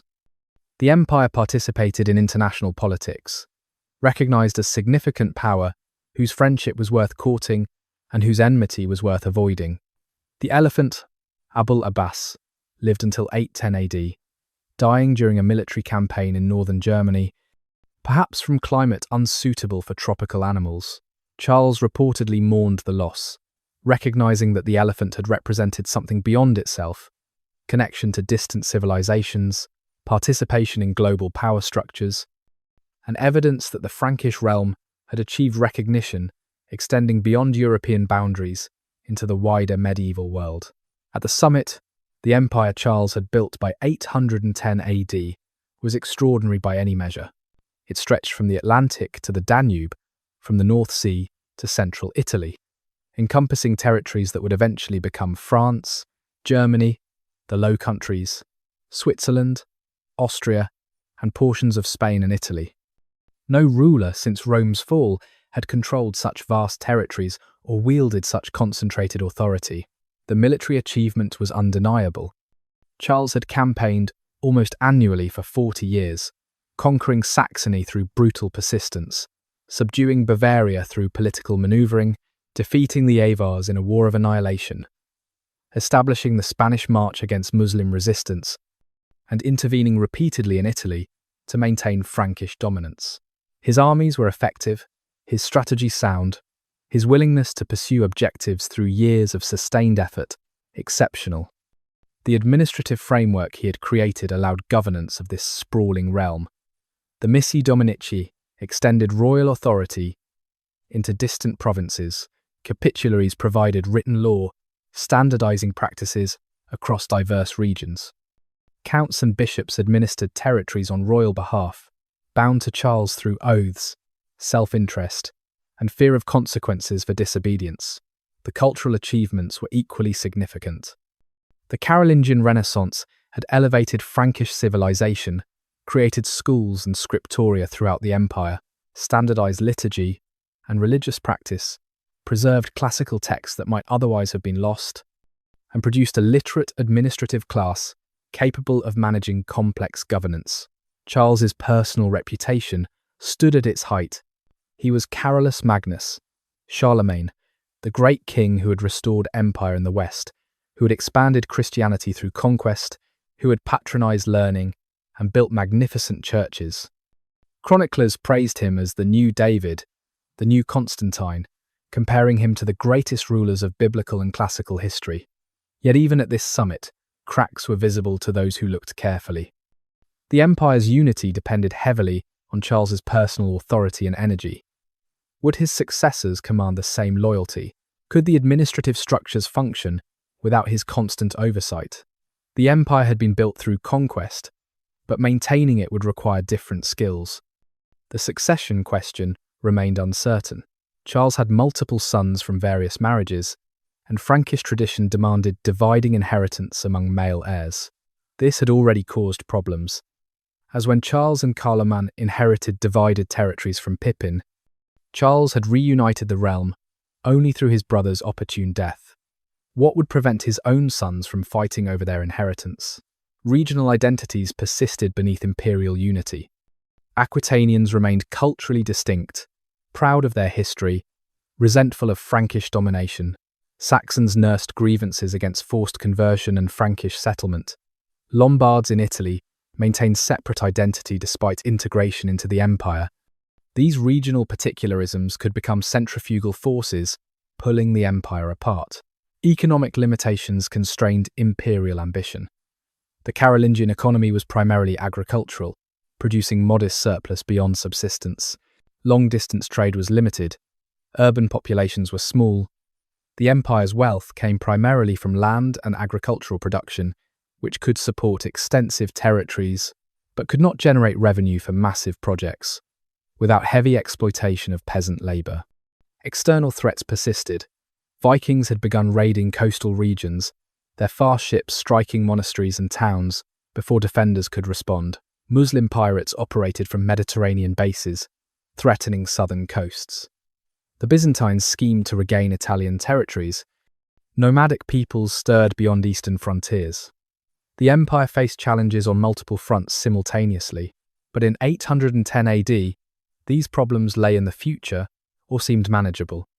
Charles stood at the peak of his power and prestige, emperor in title and fact, ruler of territories unprecedented since Rome's fall, patron of cultural revival, defender of Christianity. He had built something remarkable through decades of relentless effort, transforming the Frankish kingdom he inherited into an empire that dominated Western Europe. The question was whether his achievement could survive him, whether the empire was institutional structure capable of functioning beyond its creator's lifetime, or personal dominion that would collapse when the personality holding it together was removed. Charles himself probably wondered, recognizing that legacy requires more than conquest, that enduring impact comes from creating institutions and cultural patterns that outlast individual lives. He could not know the answer. History would provide it in the decades following his death, would reveal whether he had built an empire or merely conquered territories, whether the Carolingian achievement was Renaissance or brief flowering. For now, at the summit, he could only continue the work, hope his sons would preserve his legacy, and trust that what he had built would endure. The old king's winter. Charles's final years were marked by increasing physical decline and growing awareness of mortality. By 810 AD, he was approaching 70, an extraordinary age for the period, and his body bore the accumulated damage of decades of campaigning and the simple wear of time. His legs troubled him, making the long hours on horseback that had characterized his reign increasingly difficult. He suffered from fevers, probably malarial, that returned periodically despite treatments from his physicians. Yet his mind remained sharp. He continued governing actively, receiving embassies, issuing capitularies, adjudicating disputes. He could not campaign personally anymore, age making extended military service impossible, but he directed strategy from Aachen, sending younger commanders to deal with Viking raids and border troubles, while he maintained overall command. The succession question occupied him constantly now. He had outlived most of his sons. Charles the Younger, his eldest legitimate son and intended heir, had died in 811 AD, leaving Charles devastated. Pepin, King of Italy, had died in 810 AD. Only Louis, King of Aquitaine, remained of his legitimate sons, along with several illegitimate sons, whom Charles loved, but who could not inherit the imperial title. In 813 AD, Charles made arrangements. At a great assembly in Aachen, he crowned Louis as co-emperor. ensuring succession without the chaos that might follow his death.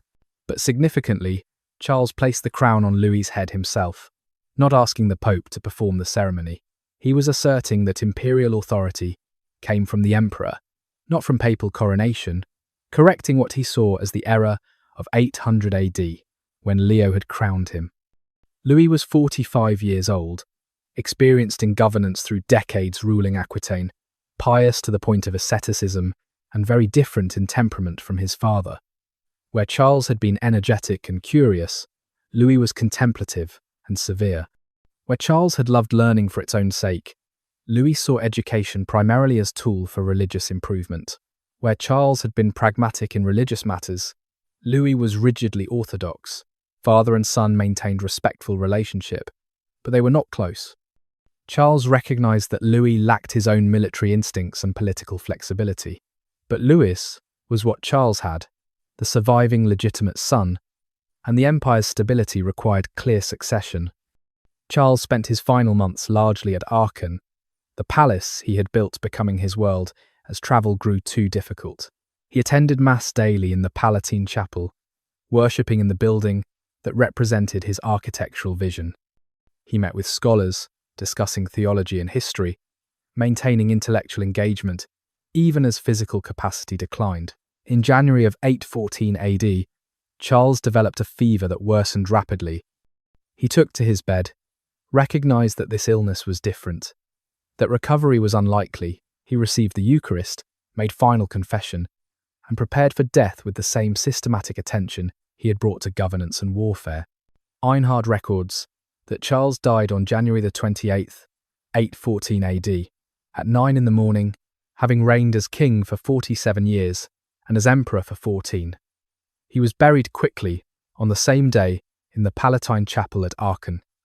The burial was simple by imperial standards. Charles interred, sitting upright in a throne, dressed in imperial regalia, holding a scepter, with a copy of the Gospels in his lap. The news of his death spread slowly across the empire, carried by messengers riding along Roman roads, announced in churches and monasteries, received with genuine mourning by many who recognized that an extraordinary ruler had passed. Charles had been king for so long that most of his subjects had known no other monarch. His death marked not just the end of a life, but the end of an era. Louis assumed full imperial authority immediately, the succession occurring smoothly because Charles had planned carefully. But Louis inherited problems along with power. Viking raids increasing in frequency and severity, internal tensions between regional aristocracies, financial strains from decades of warfare, and the fundamental question of whether the empire could survive without the personality who had created and sustained it. Charles's body remained at Aachen, seated on his throne in burial, until later emperors disturbed the tomb. But his legacy, the question of what he had actually achieved and what would endure, that remained unresolved as his empire passed to a new generation facing challenges Charles had held at bay through force of will and relentless personal effort. Brothers' War. Louis the Pious, as he came to be known, began his reign with genuine intentions to govern wisely and maintain his father's empire. He was deeply religious, committed to church reform, and serious about imperial responsibilities. But he faced problems that would have challenged even Charles, and Louis lacked his father's political instincts and military charisma. The first decade of his reign was relatively successful. Louis continued Charles's educational and religious reforms, supported monasteries, standardized Benedictine practice through Benedict of Anian's efforts, and maintained administrative structures his father had created. He dealt with Viking raids and border troubles competently, if not brilliantly. But the succession question that had troubled Charles troubled Louis even more acutely. Louis had 3 sons from his first wife, Lothair, Pepin, and Louis the German. When his first wife died, Louis remarried, and his second wife, Judith, bore him another son, Charles, later called Charles the Bald. Frankish tradition demanded that all legitimate sons receive inheritance, but dividing the empire among 4 sons would fragment it catastrophically. Louis attempted various solutions, issuing successive division plans that tried to balance tradition with practical governance. But each new plan angered those who lost territories in the redistribution, creating resentment and instability. In 833 AD, Louis's sons rebelled against him, supported by significant portions of the aristocracy who saw opportunity in imperial weakness. The rebellion succeeded initially, and in one of medieval history's most humiliating episodes, Louis was forced to perform public penance at the Church of Saint-Médard in Soissons, confessing sins and accepting temporary deposition from imperial authority. The penance was orchestrated by bishops loyal to Lothair, using religious ceremony to legitimize political overthrow. Louis knelt before assembled clergy and nobility, recited a confession listing crimes and failures as emperor, and was symbolically stripped of imperial dignity. It was the opposite of Charles's coronation, religious ceremony used to unmake, rather than make an emperor. But Louis's supporters rallied, recognizing that imperial collapse served no one's interests. Within months, Louis was restored to power, his sons reconciled through a combination of political pressure and their own recognition that complete victory would create chaos. The bishops who had orchestrated the penance were deposed. Louis resumed imperial authority, but his reputation was permanently damaged. The remaining years of his reign were consumed by recurring conflicts among his sons and their factions. Alliances shifted constantly. Brothers who cooperated one year fought the next. Louis tried to maintain control, to preserve empire unity, but he was caught between conflicting obligations: traditional inheritance law that required division, political reality that demanded unity, and sons who saw their father's weakness and maneuvered for advantage. Pepin died in 838 AD, removing one potential heir but creating new complications as his sons claimed their father's territories. Louis the Pious died in 840 AD, aged 62, exhausted by decades of conflict with his own children. He left the empire to his three surviving sons: Lothair, Louis the German, and Charles the Bald. Civil war erupted immediately. Lothair, as eldest son and holder of the imperial title, claimed supremacy over his brothers. Louis the German and Charles the Bald refused to accept subordinate positions, forming alliance against Lothair. In 841 AD, the three brothers' armies met at Fontenoy in Burgundy for a battle that contemporaries described as catastrophic. The fighting at Fontenoy was brutal and indecisive. Frankish armies slaughtered each other, while external enemies watched with satisfaction. Thousands died, nobles and common soldiers alike, and the battle resolved nothing militarily, but demonstrated that none of the brothers could achieve complete victory through force. The carnage shocked even hardened warriors. Frankish soldiers killing Frankish soldiers, Christian armies destroying each other, while Vikings raided coastal regions and Muslims pressed from Spain. It was madness visible to all participants. The battle's futility forced recognition that negotiated settlement was necessary. But reaching that settlement would require 3 more years of manoeuvring, temporary alliances, and the fundamental restructuring of what Charles had built. The empire was fracturing, pulled apart by forces Charles had held together through personal authority, and his grandsons could not replicate his achievement because they lacked his singular personality, and because the empire itself had grown too large and diverse to maintain unity without extraordinary leadership. The Brothers' War demonstrated that empire built on conquest and personal charisma could not easily transition to institutional structures. Charles had been irreplaceable, and his absence revealed how dependent the empire had been on his constant energy and authority. His grandsons were capable men, but they were not Charles, and the empire he had built was beginning its long transformation into something different, something smaller, something that would eventually become the nation-states of medieval and modern Europe. The empire fractures. Verdun. The Treaty of Verdun, signed in August of 843 AD, was one of medieval history's most consequential diplomatic agreements. It ended the civil war among Charlemagne's grandsons by dividing the Carolingian Empire into 3 kingdoms, creating territorial divisions that would influence European political geography for more than 1,000 years.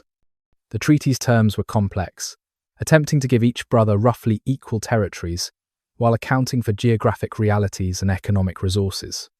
Lothair, as eldest and emperor, received the Middle Kingdom, a long strip running from the North Sea through the Rhine and Rhone valleys to Italy, including Aachen and Rome, the symbolic centres of Carolingian power.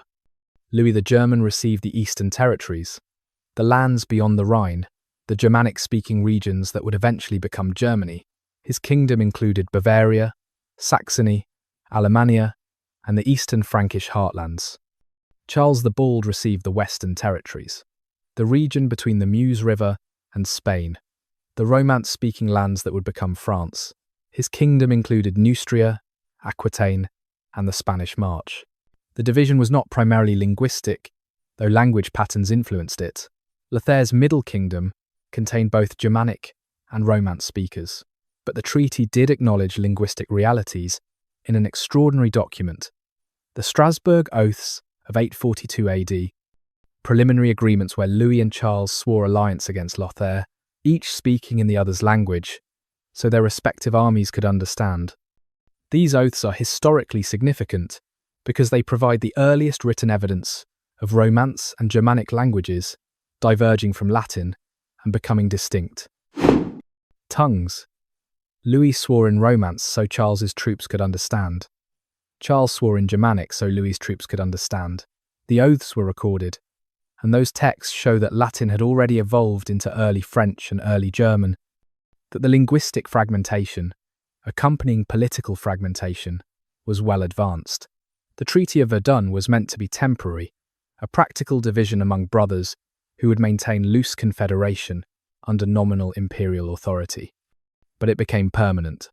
The three kingdoms developed separate identities, separate administrative structures, separate interests. Within decades, they were functioning as independent realms rather than parts of a unified empire. Lothaire's Middle Kingdom, called Lotharingia after him, was the most vulnerable. It lacked natural borders, was squeezed between stronger neighbours, and would be fought over for centuries.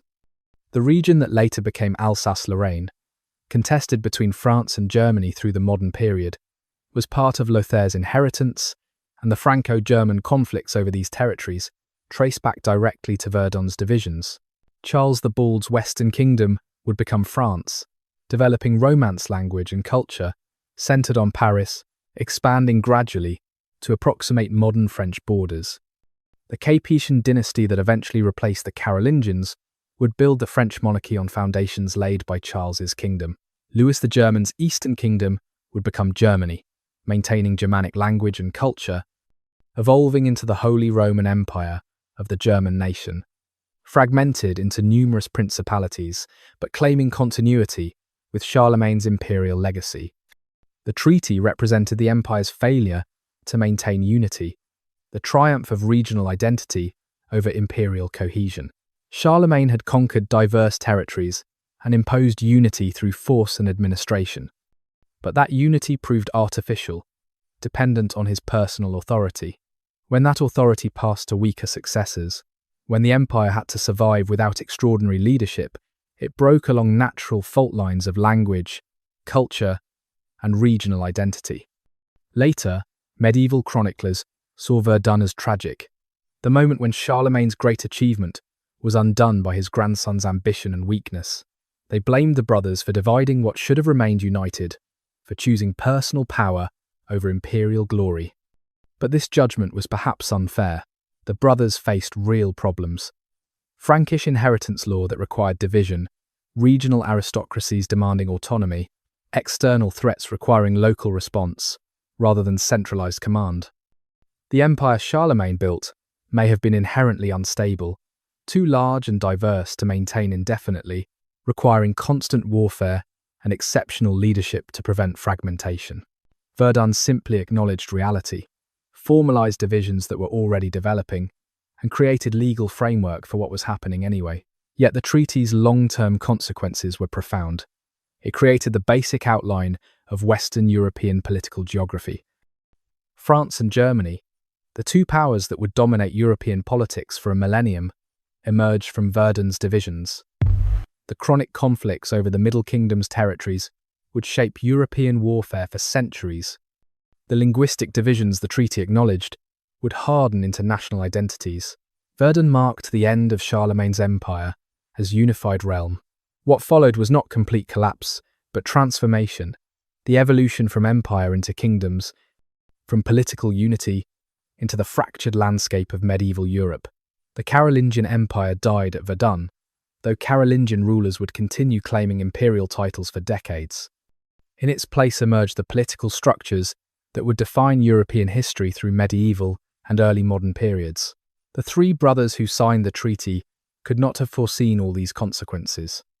They were solving immediate problems, ending civil war, securing their individual inheritances, establishing clear boundaries, but they were also creating the future, dividing Charlemagne's legacy in ways that would echo through centuries, shaping the development of European civilization in profound and lasting ways. Thunder from the north, while Charlemagne's grandsons fought each other, new enemies were discovering the empire's vulnerability. Vikings, seafaring warriors from Scandinavia, had begun raiding coastal regions in Charles's final years, but the raids intensified dramatically in the decades after Verdun. What had been occasional attacks became systematic campaigns of plunder and conquest. The Vikings possessed decisive technological advantage. Their longships, these vessels were shallow-drafted, allowing them to navigate rivers far inland, yet seaworthy enough to cross open ocean. They could beach on any shoreline, launch rapidly, and escape before defenders could organize response. A Viking force could appear without warning, raid a monastery or town, and vanish with plunder before local armies arrived. Monasteries were particularly vulnerable and attractive targets. They contained accumulated wealth, precious metals worked into religious vessels, jeweled reliquaries, illuminated manuscripts with gold and silver decorations. They were often located on coasts or accessible via rivers for fishing and transport, and they were defended lightly, if at all, monks being poor warriors despite occasional heroic resistance. The monastery at Lindisfarne in England had been struck in 793 AD, before Charlemagne's death, shocking Christian Europe with its brutality. But that was just the beginning. In the 820s and 830s, Viking raids increased in frequency and ambition. They struck monasteries along the Atlantic coast, penetrated up the Loire and Seine rivers, raided deep into Francia's heartland. Paris was besieged in 845 AD, Viking warriors sailing up the Seine in a large fleet, surrounding the city and demanding tribute. Charles the Bald paid them to leave, establishing a dangerous precedent. The Vikings learned that Frankish kings would pay gold rather than fight, that raiding was profitable enterprise, that divided Carolingian kingdoms could not mount coordinated defense. The raids became seasonal rhythm, Viking fleets arriving each spring and summer, striking target after target, gathering plunder and sailing home for winter. Some groups began staying year-round, establishing fortified camps on islands or peninsulas, using these as bases for extended campaigns. The Carolingian response was inadequate. The military system Charlemagne had developed was designed for offensive campaigns into neighbouring territories, not for defending long coastlines against mobile raiders. Frankish armies were primarily infantry, slow to mobilise, unable to catch Viking ships that could sail faster than soldiers could march. Local defence fell to regional aristocrats who built fortifications and maintained private armies. This localisation of military power accelerated political fragmentation, as counts and dukes who protected their territories from Vikings gained authority and independence from distant kings who could not defend them. Meanwhile, other threats pressed from different directions. Saracen pirates operated from Mediterranean bases, raiding southern coasts, capturing Italian territories, threatening Rome itself. In 846 AD, Arab forces sacked St. Peter's Basilica in Rome, an outrage that demonstrated papal vulnerability and Carolingian inability to protect Christianity's holy sites. From the east came Magyars, nomadic warriors related to the Huns who had terrorized Rome centuries earlier. In the late 800s, Magyar raiders began striking from the Danube region, devastating Bavaria and northern Italy, carrying off captives and plunder. Like the Vikings, they were mobile and difficult to counter, appearing suddenly and vanishing before effective response could be organized. The Carolingian kingdoms were besieged on all sides, Vikings from the north and west, Saracens from the south, Magyars from the east. The empire Charlemagne had built through conquest was now on the defensive, unable to protect its own territories, hemorrhaging wealth and population to raiders who recognized weakness and exploited it ruthlessly. The psychological impact was devastating. Monasteries that had been centers of learning abandoned their libraries and fled inland. Towns built walls and fortifications that had been unnecessary under Charlemagne. Trade declined as merchants avoided routes vulnerable to raiders. The cultural and economic vitality of the Carolingian Renaissance diminished as resources were diverted to defense and survival. The Viking threat in particular would persist for generations, only ending when some Viking groups converted to Christianity and settled permanently in territories they had raided, becoming Normans in northern France and establishing kingdoms in England, Ireland, and Sicily. But that accommodation lay in the future. In the mid-900s, the Vikings were destroyers, emblems of chaos, divine punishment in the eyes of Christian chroniclers, who saw the raids as God's judgment on a sinful generation that had failed to maintain Charlemagne's empire. The thunder from the north, the dragon ships appearing on horizons, the sudden violence and systematic plunder, these became defining features of post-Carolingian Europe. The empire's dissolution created vulnerability that external enemies exploited, and the inability to mount effective defense further accelerated fragmentation as local strongmen provided protection that distant kings could not deliver. The long forgetting. You live in a village in Neustria, west of Paris, in the year 865 AD. Your grandfather tells stories about the great Charles, the emperor who united all Christian lands, who built churches and defeated pagans, who made the world safe and ordered. But that was long ago, before you were born, before your father was born even, and the world your grandfather describes seems like fairy tale, bearing no resemblance to the reality you know. Your reality is the fortified manor house on the hill where the Count lives, the man who controls this valley and the 5 villages within it. He is technically vassal to King Charles the Bald, owes military service and tribute to the crown. But when have you ever seen royal authority here? The king is distant, abstract, irrelevant to your daily existence. The Count is real. His soldiers patrol the roads, such as they are. His officials collect rents and fees from your village. His justice settles disputes and punishes crimes. When Vikings raided up the river 3 years ago, it was the Count's men who fought them, not royal armies that never appeared. Your village survived because the Count maintained fortifications and trained warriors, because local power was immediate and effective, while distant authority was merely theoretical. You are a free peasant, technically, though that freedom feels increasingly hollow. You work land that your family has farmed for generations, but you owe the Count labour service, produce from your harvest, fees for using his mill and oven. You cannot leave without permission. Your son will inherit your obligations along with your land. Freedom and serfdom blur together, the distinction mattering less than the practical reality of subordination to local lords. This morning you wake before dawn, as always, and walk to the fields with your neighbours. The work is endless and exhausting. Ploughing, planting, weeding, harvesting, preparing for next season. Your hands are calloused, your back perpetually sore, your body aged before its time by unrelenting physical labour. You think sometimes about the empire your grandfather described, about roads maintained and law enforced universally, about markets where goods from distant regions could be traded safely, about churches where educated priests explain scripture. Some of that persists in diminished form. The church still stands in your village, though the priest can barely read and often slurs through Latin prayers he does not understand. But mostly, that empire has faded. The Count matters, not the king. Your village matters, not some distant realm you will never see. Authority has localized, power has fragmented, and you live in a world defined by immediate relationships with people you know rather than abstract loyalty to rulers you have never met. Is this worse than your grandfather's time? You cannot judge.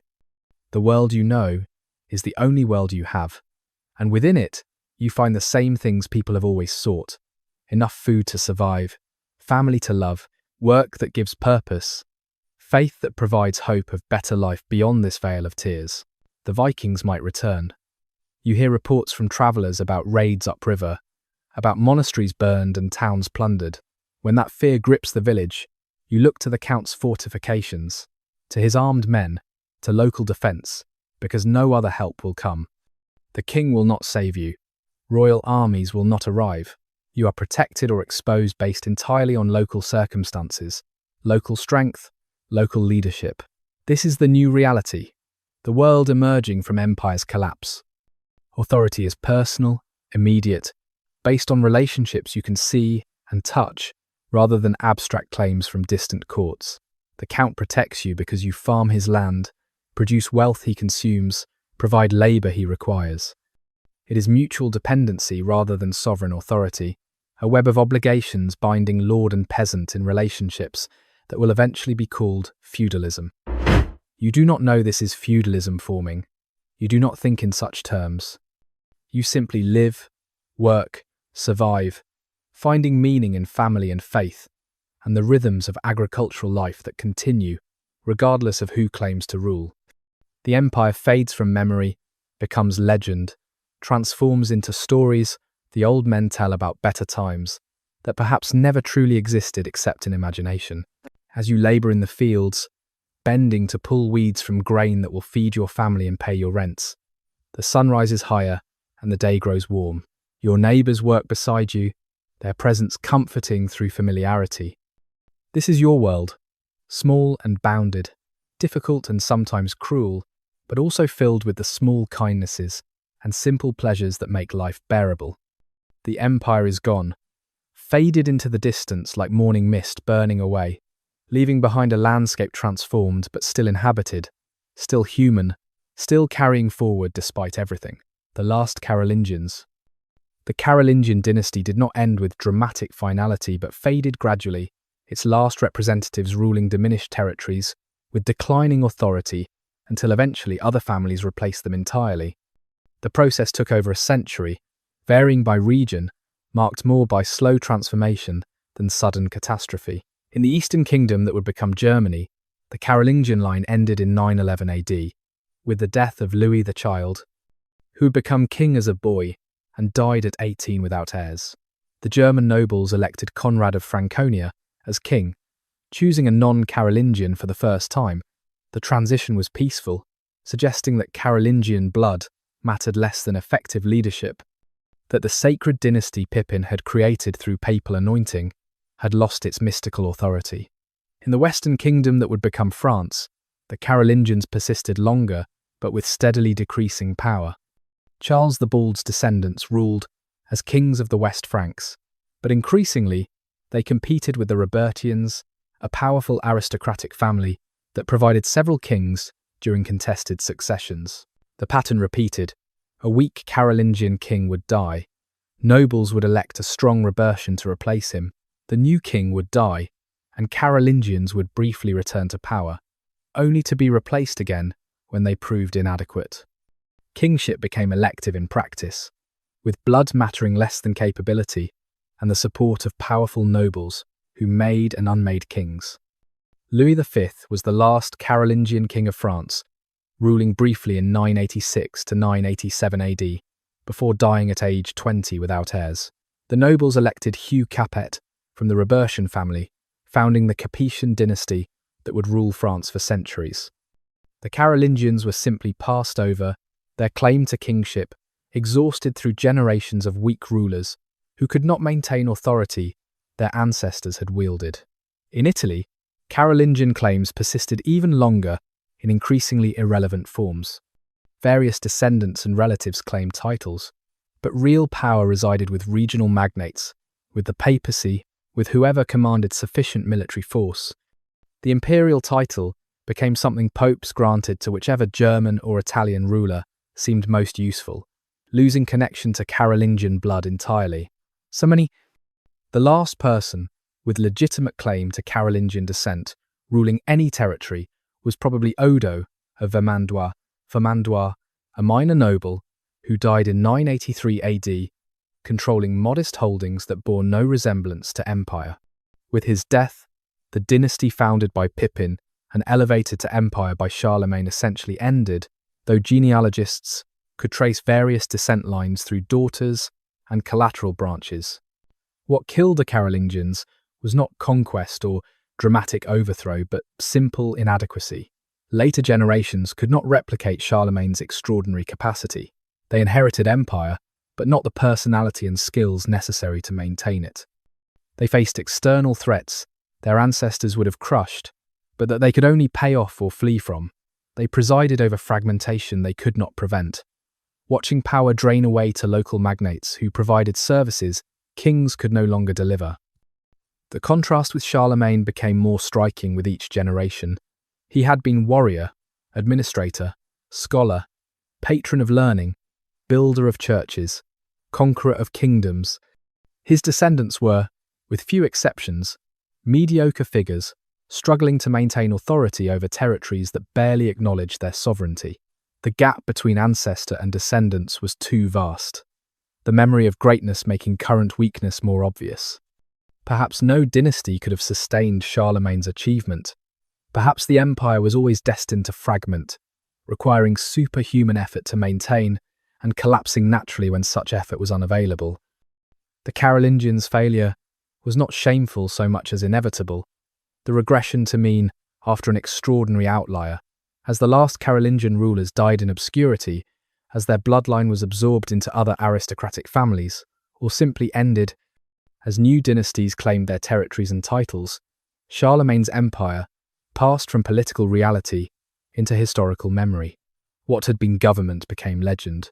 What had been administration became story. The Carolingian Renaissance, the cultural achievements, the physical structures built during the empire's height, these remained, but the dynasty itself, the family that had ruled from Pepin to the forgotten final descendants, faded away. Their passing was quiet, mourned by few, noticed by fewer. They had ruled well or poorly, depending on individual capacity, but none had matched the founder of their imperial dignity, none had come close to replicating Charlemagne's achievements. And so they ended, not with dramatic battles or tragic falls, but with the simple entropy of declining bloodlines and diminishing authority, replaced by other families who would attempt to govern the territories the Carolingians had once united under single crown. What remains? Stand in Aachen today, and you can still see the Palatine Chapel, the octagonal heart of Charlemagne's palace complex, preserved through 12 centuries, despite surrounding destruction and reconstruction. The building has been modified, expanded, wrapped in later Gothic additions, but the core remains. The massive pillars, the octagonal space, the gallery where Charlemagne attended mass. You are standing in a structure he commissioned, walking on floors he walked on, breathing air in spaces he occupied. This is the most tangible legacy, the physical traces of Carolingian achievement. The chapel at Aachen is the greatest, but not the only surviving structure. Churches and monastery buildings from the Carolingian period still stand across Europe, modified but recognizable, testament to an age that built in stone and intended permanence. More numerous are the manuscripts, thousands of them in libraries across Europe, copied in Carolingian scriptoria during the 8th and 9th centuries. These manuscripts preserved classical Latin literature that might otherwise have been lost. Virgil, Cicero, Livy, Tacitus. Much of what we know of classical Rome survives, because Carolingian monks copied their works when earlier manuscripts were decaying. The script itself, Caroline minuscule, evolved into the lowercase letters we use today. When you read this text, when you write anything in Latin alphabet, you are using letter forms developed in Carolingian scriptoria, refined and standardized by scribes working under Charlemagne's educational program. This is legacy that transcends time, shaping daily practice 1200 years after the empire that created it dissolved.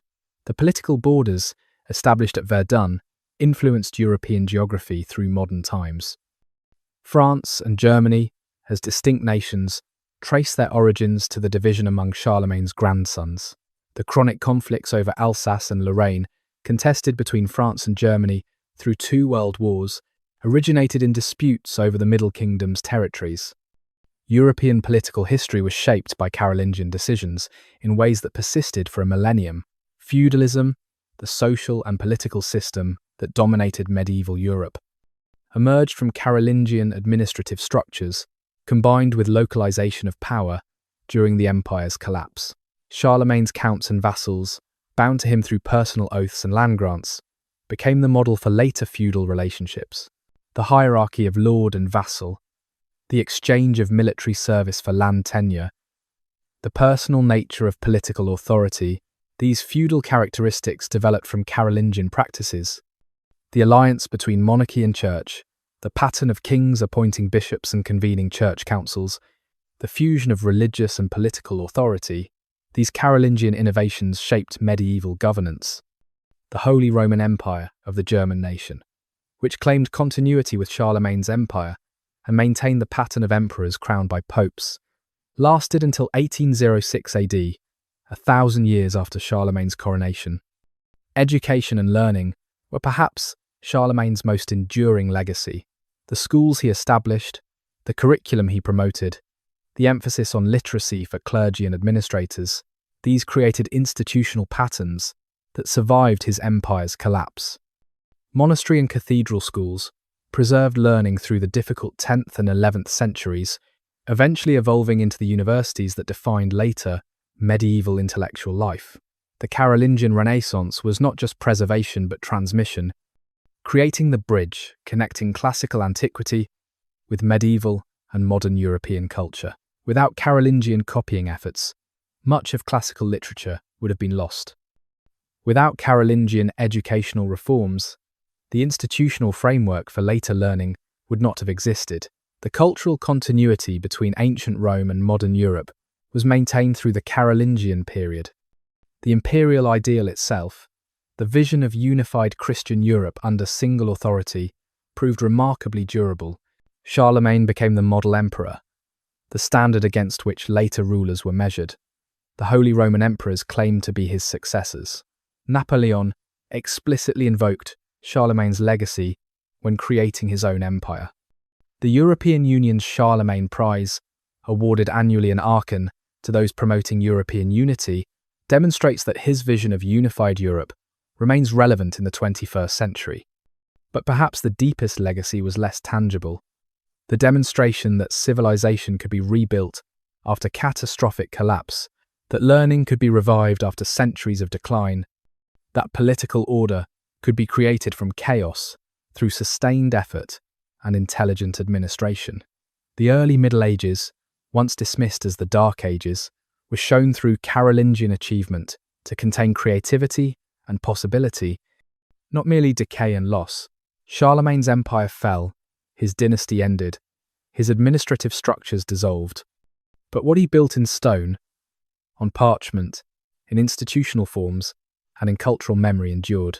The manuscripts survive, the chapel stands, the borders persist, the educational tradition continues, and the memory of Charlemagne himself, transformed through legend but retaining historical foundation, remains part of European consciousness more than 12 centuries after his death. The legend of Charlemagne. Charlemagne barely died before his transformation into legend began.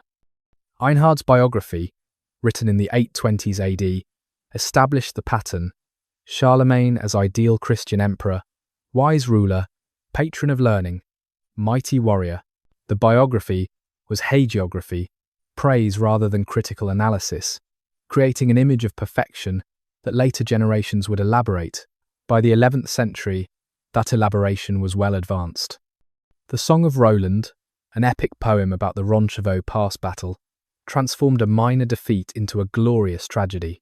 Roland, Charlemagne's nephew and paladin, became a hero, dying heroically against overwhelming Muslim armies, which was complete fiction, since the attackers had been Christian Basques and the battle was a small-scale ambush. But the poem made Charlemagne the centre of an epic cycle, a legendary figure presiding over heroic paladins, whose adventures only loosely connected to historical reality. The legends multiplied. Charlemagne was said to have journeyed to Jerusalem, been granted authority over holy sites by the Caliph, performed miracles through saintly power. He was credited with founding monasteries he never visited, winning battles he never fought, accomplishing deeds that belonged to other rulers or were invented entirely. In German tradition, Charlemagne became the sleeping emperor, waiting beneath a mountain to return when Germany needed him most. Like Arthur in British legend, or Barbarossa in later German myths, Charlemagne transcended death, remaining spiritually present, capable of returning to save his people in times of crisis. The Catholic Church considered canonizing him. Pope Paschal III did approve his cult in 1165 AD, though this was irregular canonization, not recognized universally. In some regions, Saint Charlemagne was venerated officially. In others, his sainthood remained controversial. But whether officially recognized or not, Charlemagne had become a sacred figure, his memory wrapped in religious devotion rather than historical assessment. Medieval romances added fantastical elements. Charlemagne fought giants, battled magical enemies, possessed enchanted weapons, received visions from God. His paladins had supernatural abilities. His court at Aachen became a magical realm where anything was possible.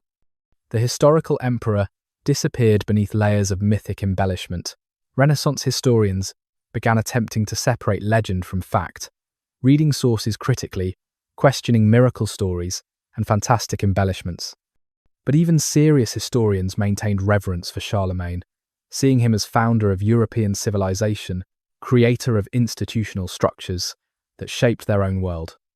Napoleon explicitly styled himself as Charlemagne's successor, appropriating Carolingian imagery for his own empire. He was crowned with a replica of Charlemagne's crown, invoked the emperor's memory in propaganda, and claimed to be restoring Charlemagne's unified Europe. That Napoleon's empire also collapsed did not diminish Charlemagne's legend, but rather suggested that only the original had truly succeeded.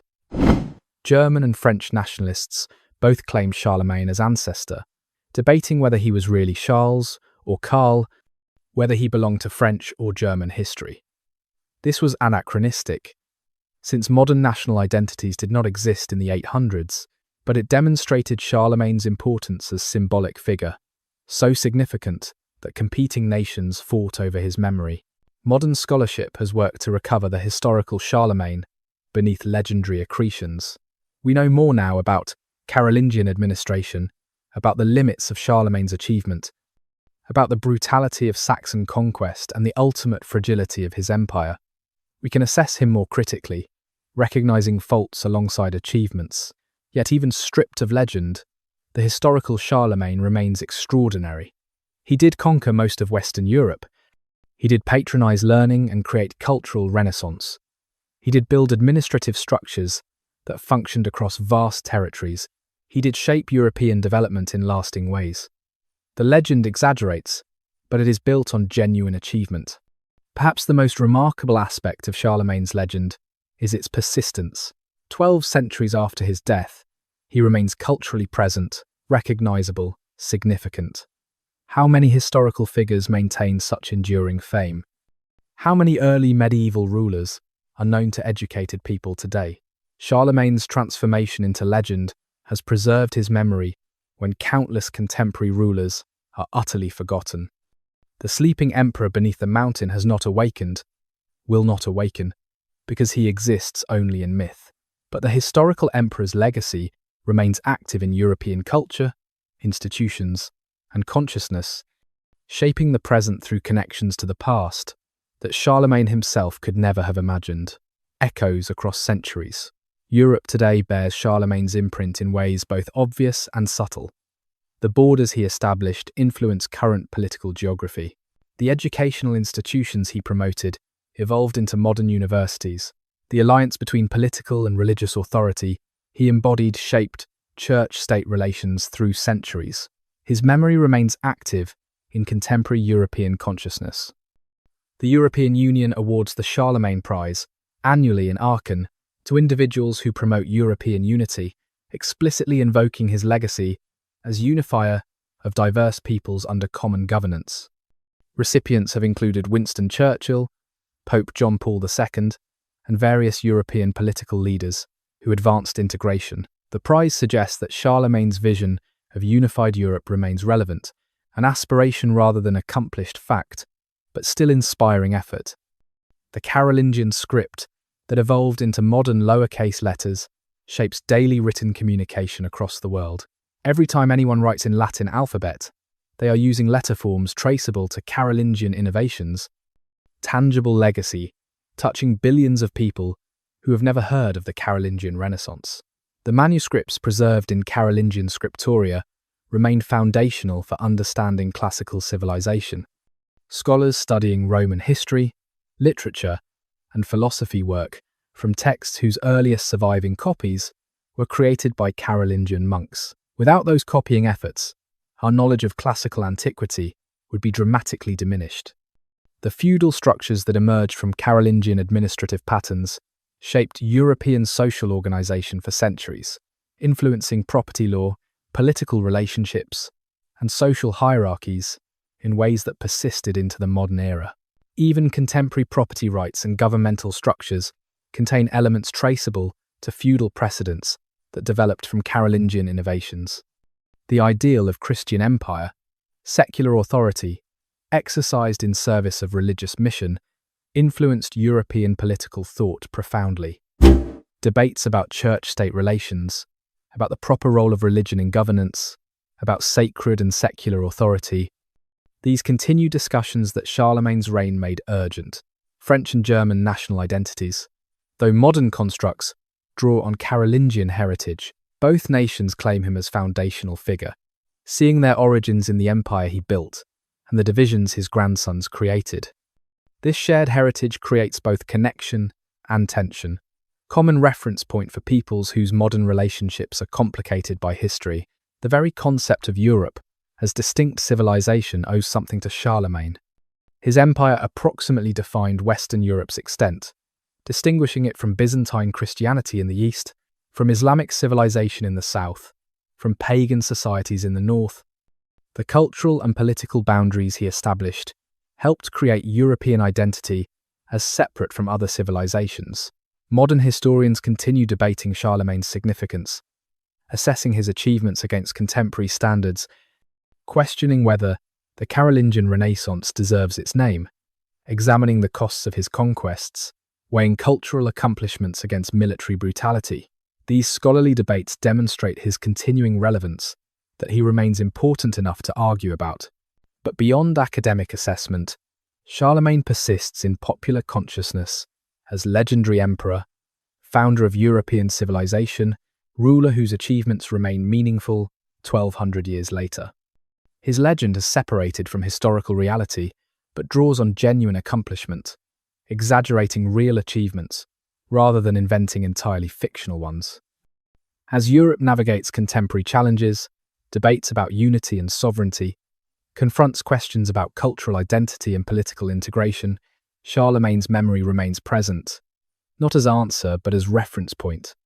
He demonstrated that European unity was possible, at least temporarily, under extraordinary leadership. Whether modern Europe can achieve similar unity through democratic institutions rather than conquest remains open question, but the aspiration connects to Carolingian precedent.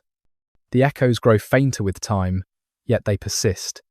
Buildings he commissioned still stand, manuscripts his scribes copied remain readable, institutions he established evolved into modern forms. His legend endures in cultural memory, and the empire he built, though long dissolved, shaped European development in ways that continue influencing the present, connecting our world to his across 12 centuries of history. The river of time.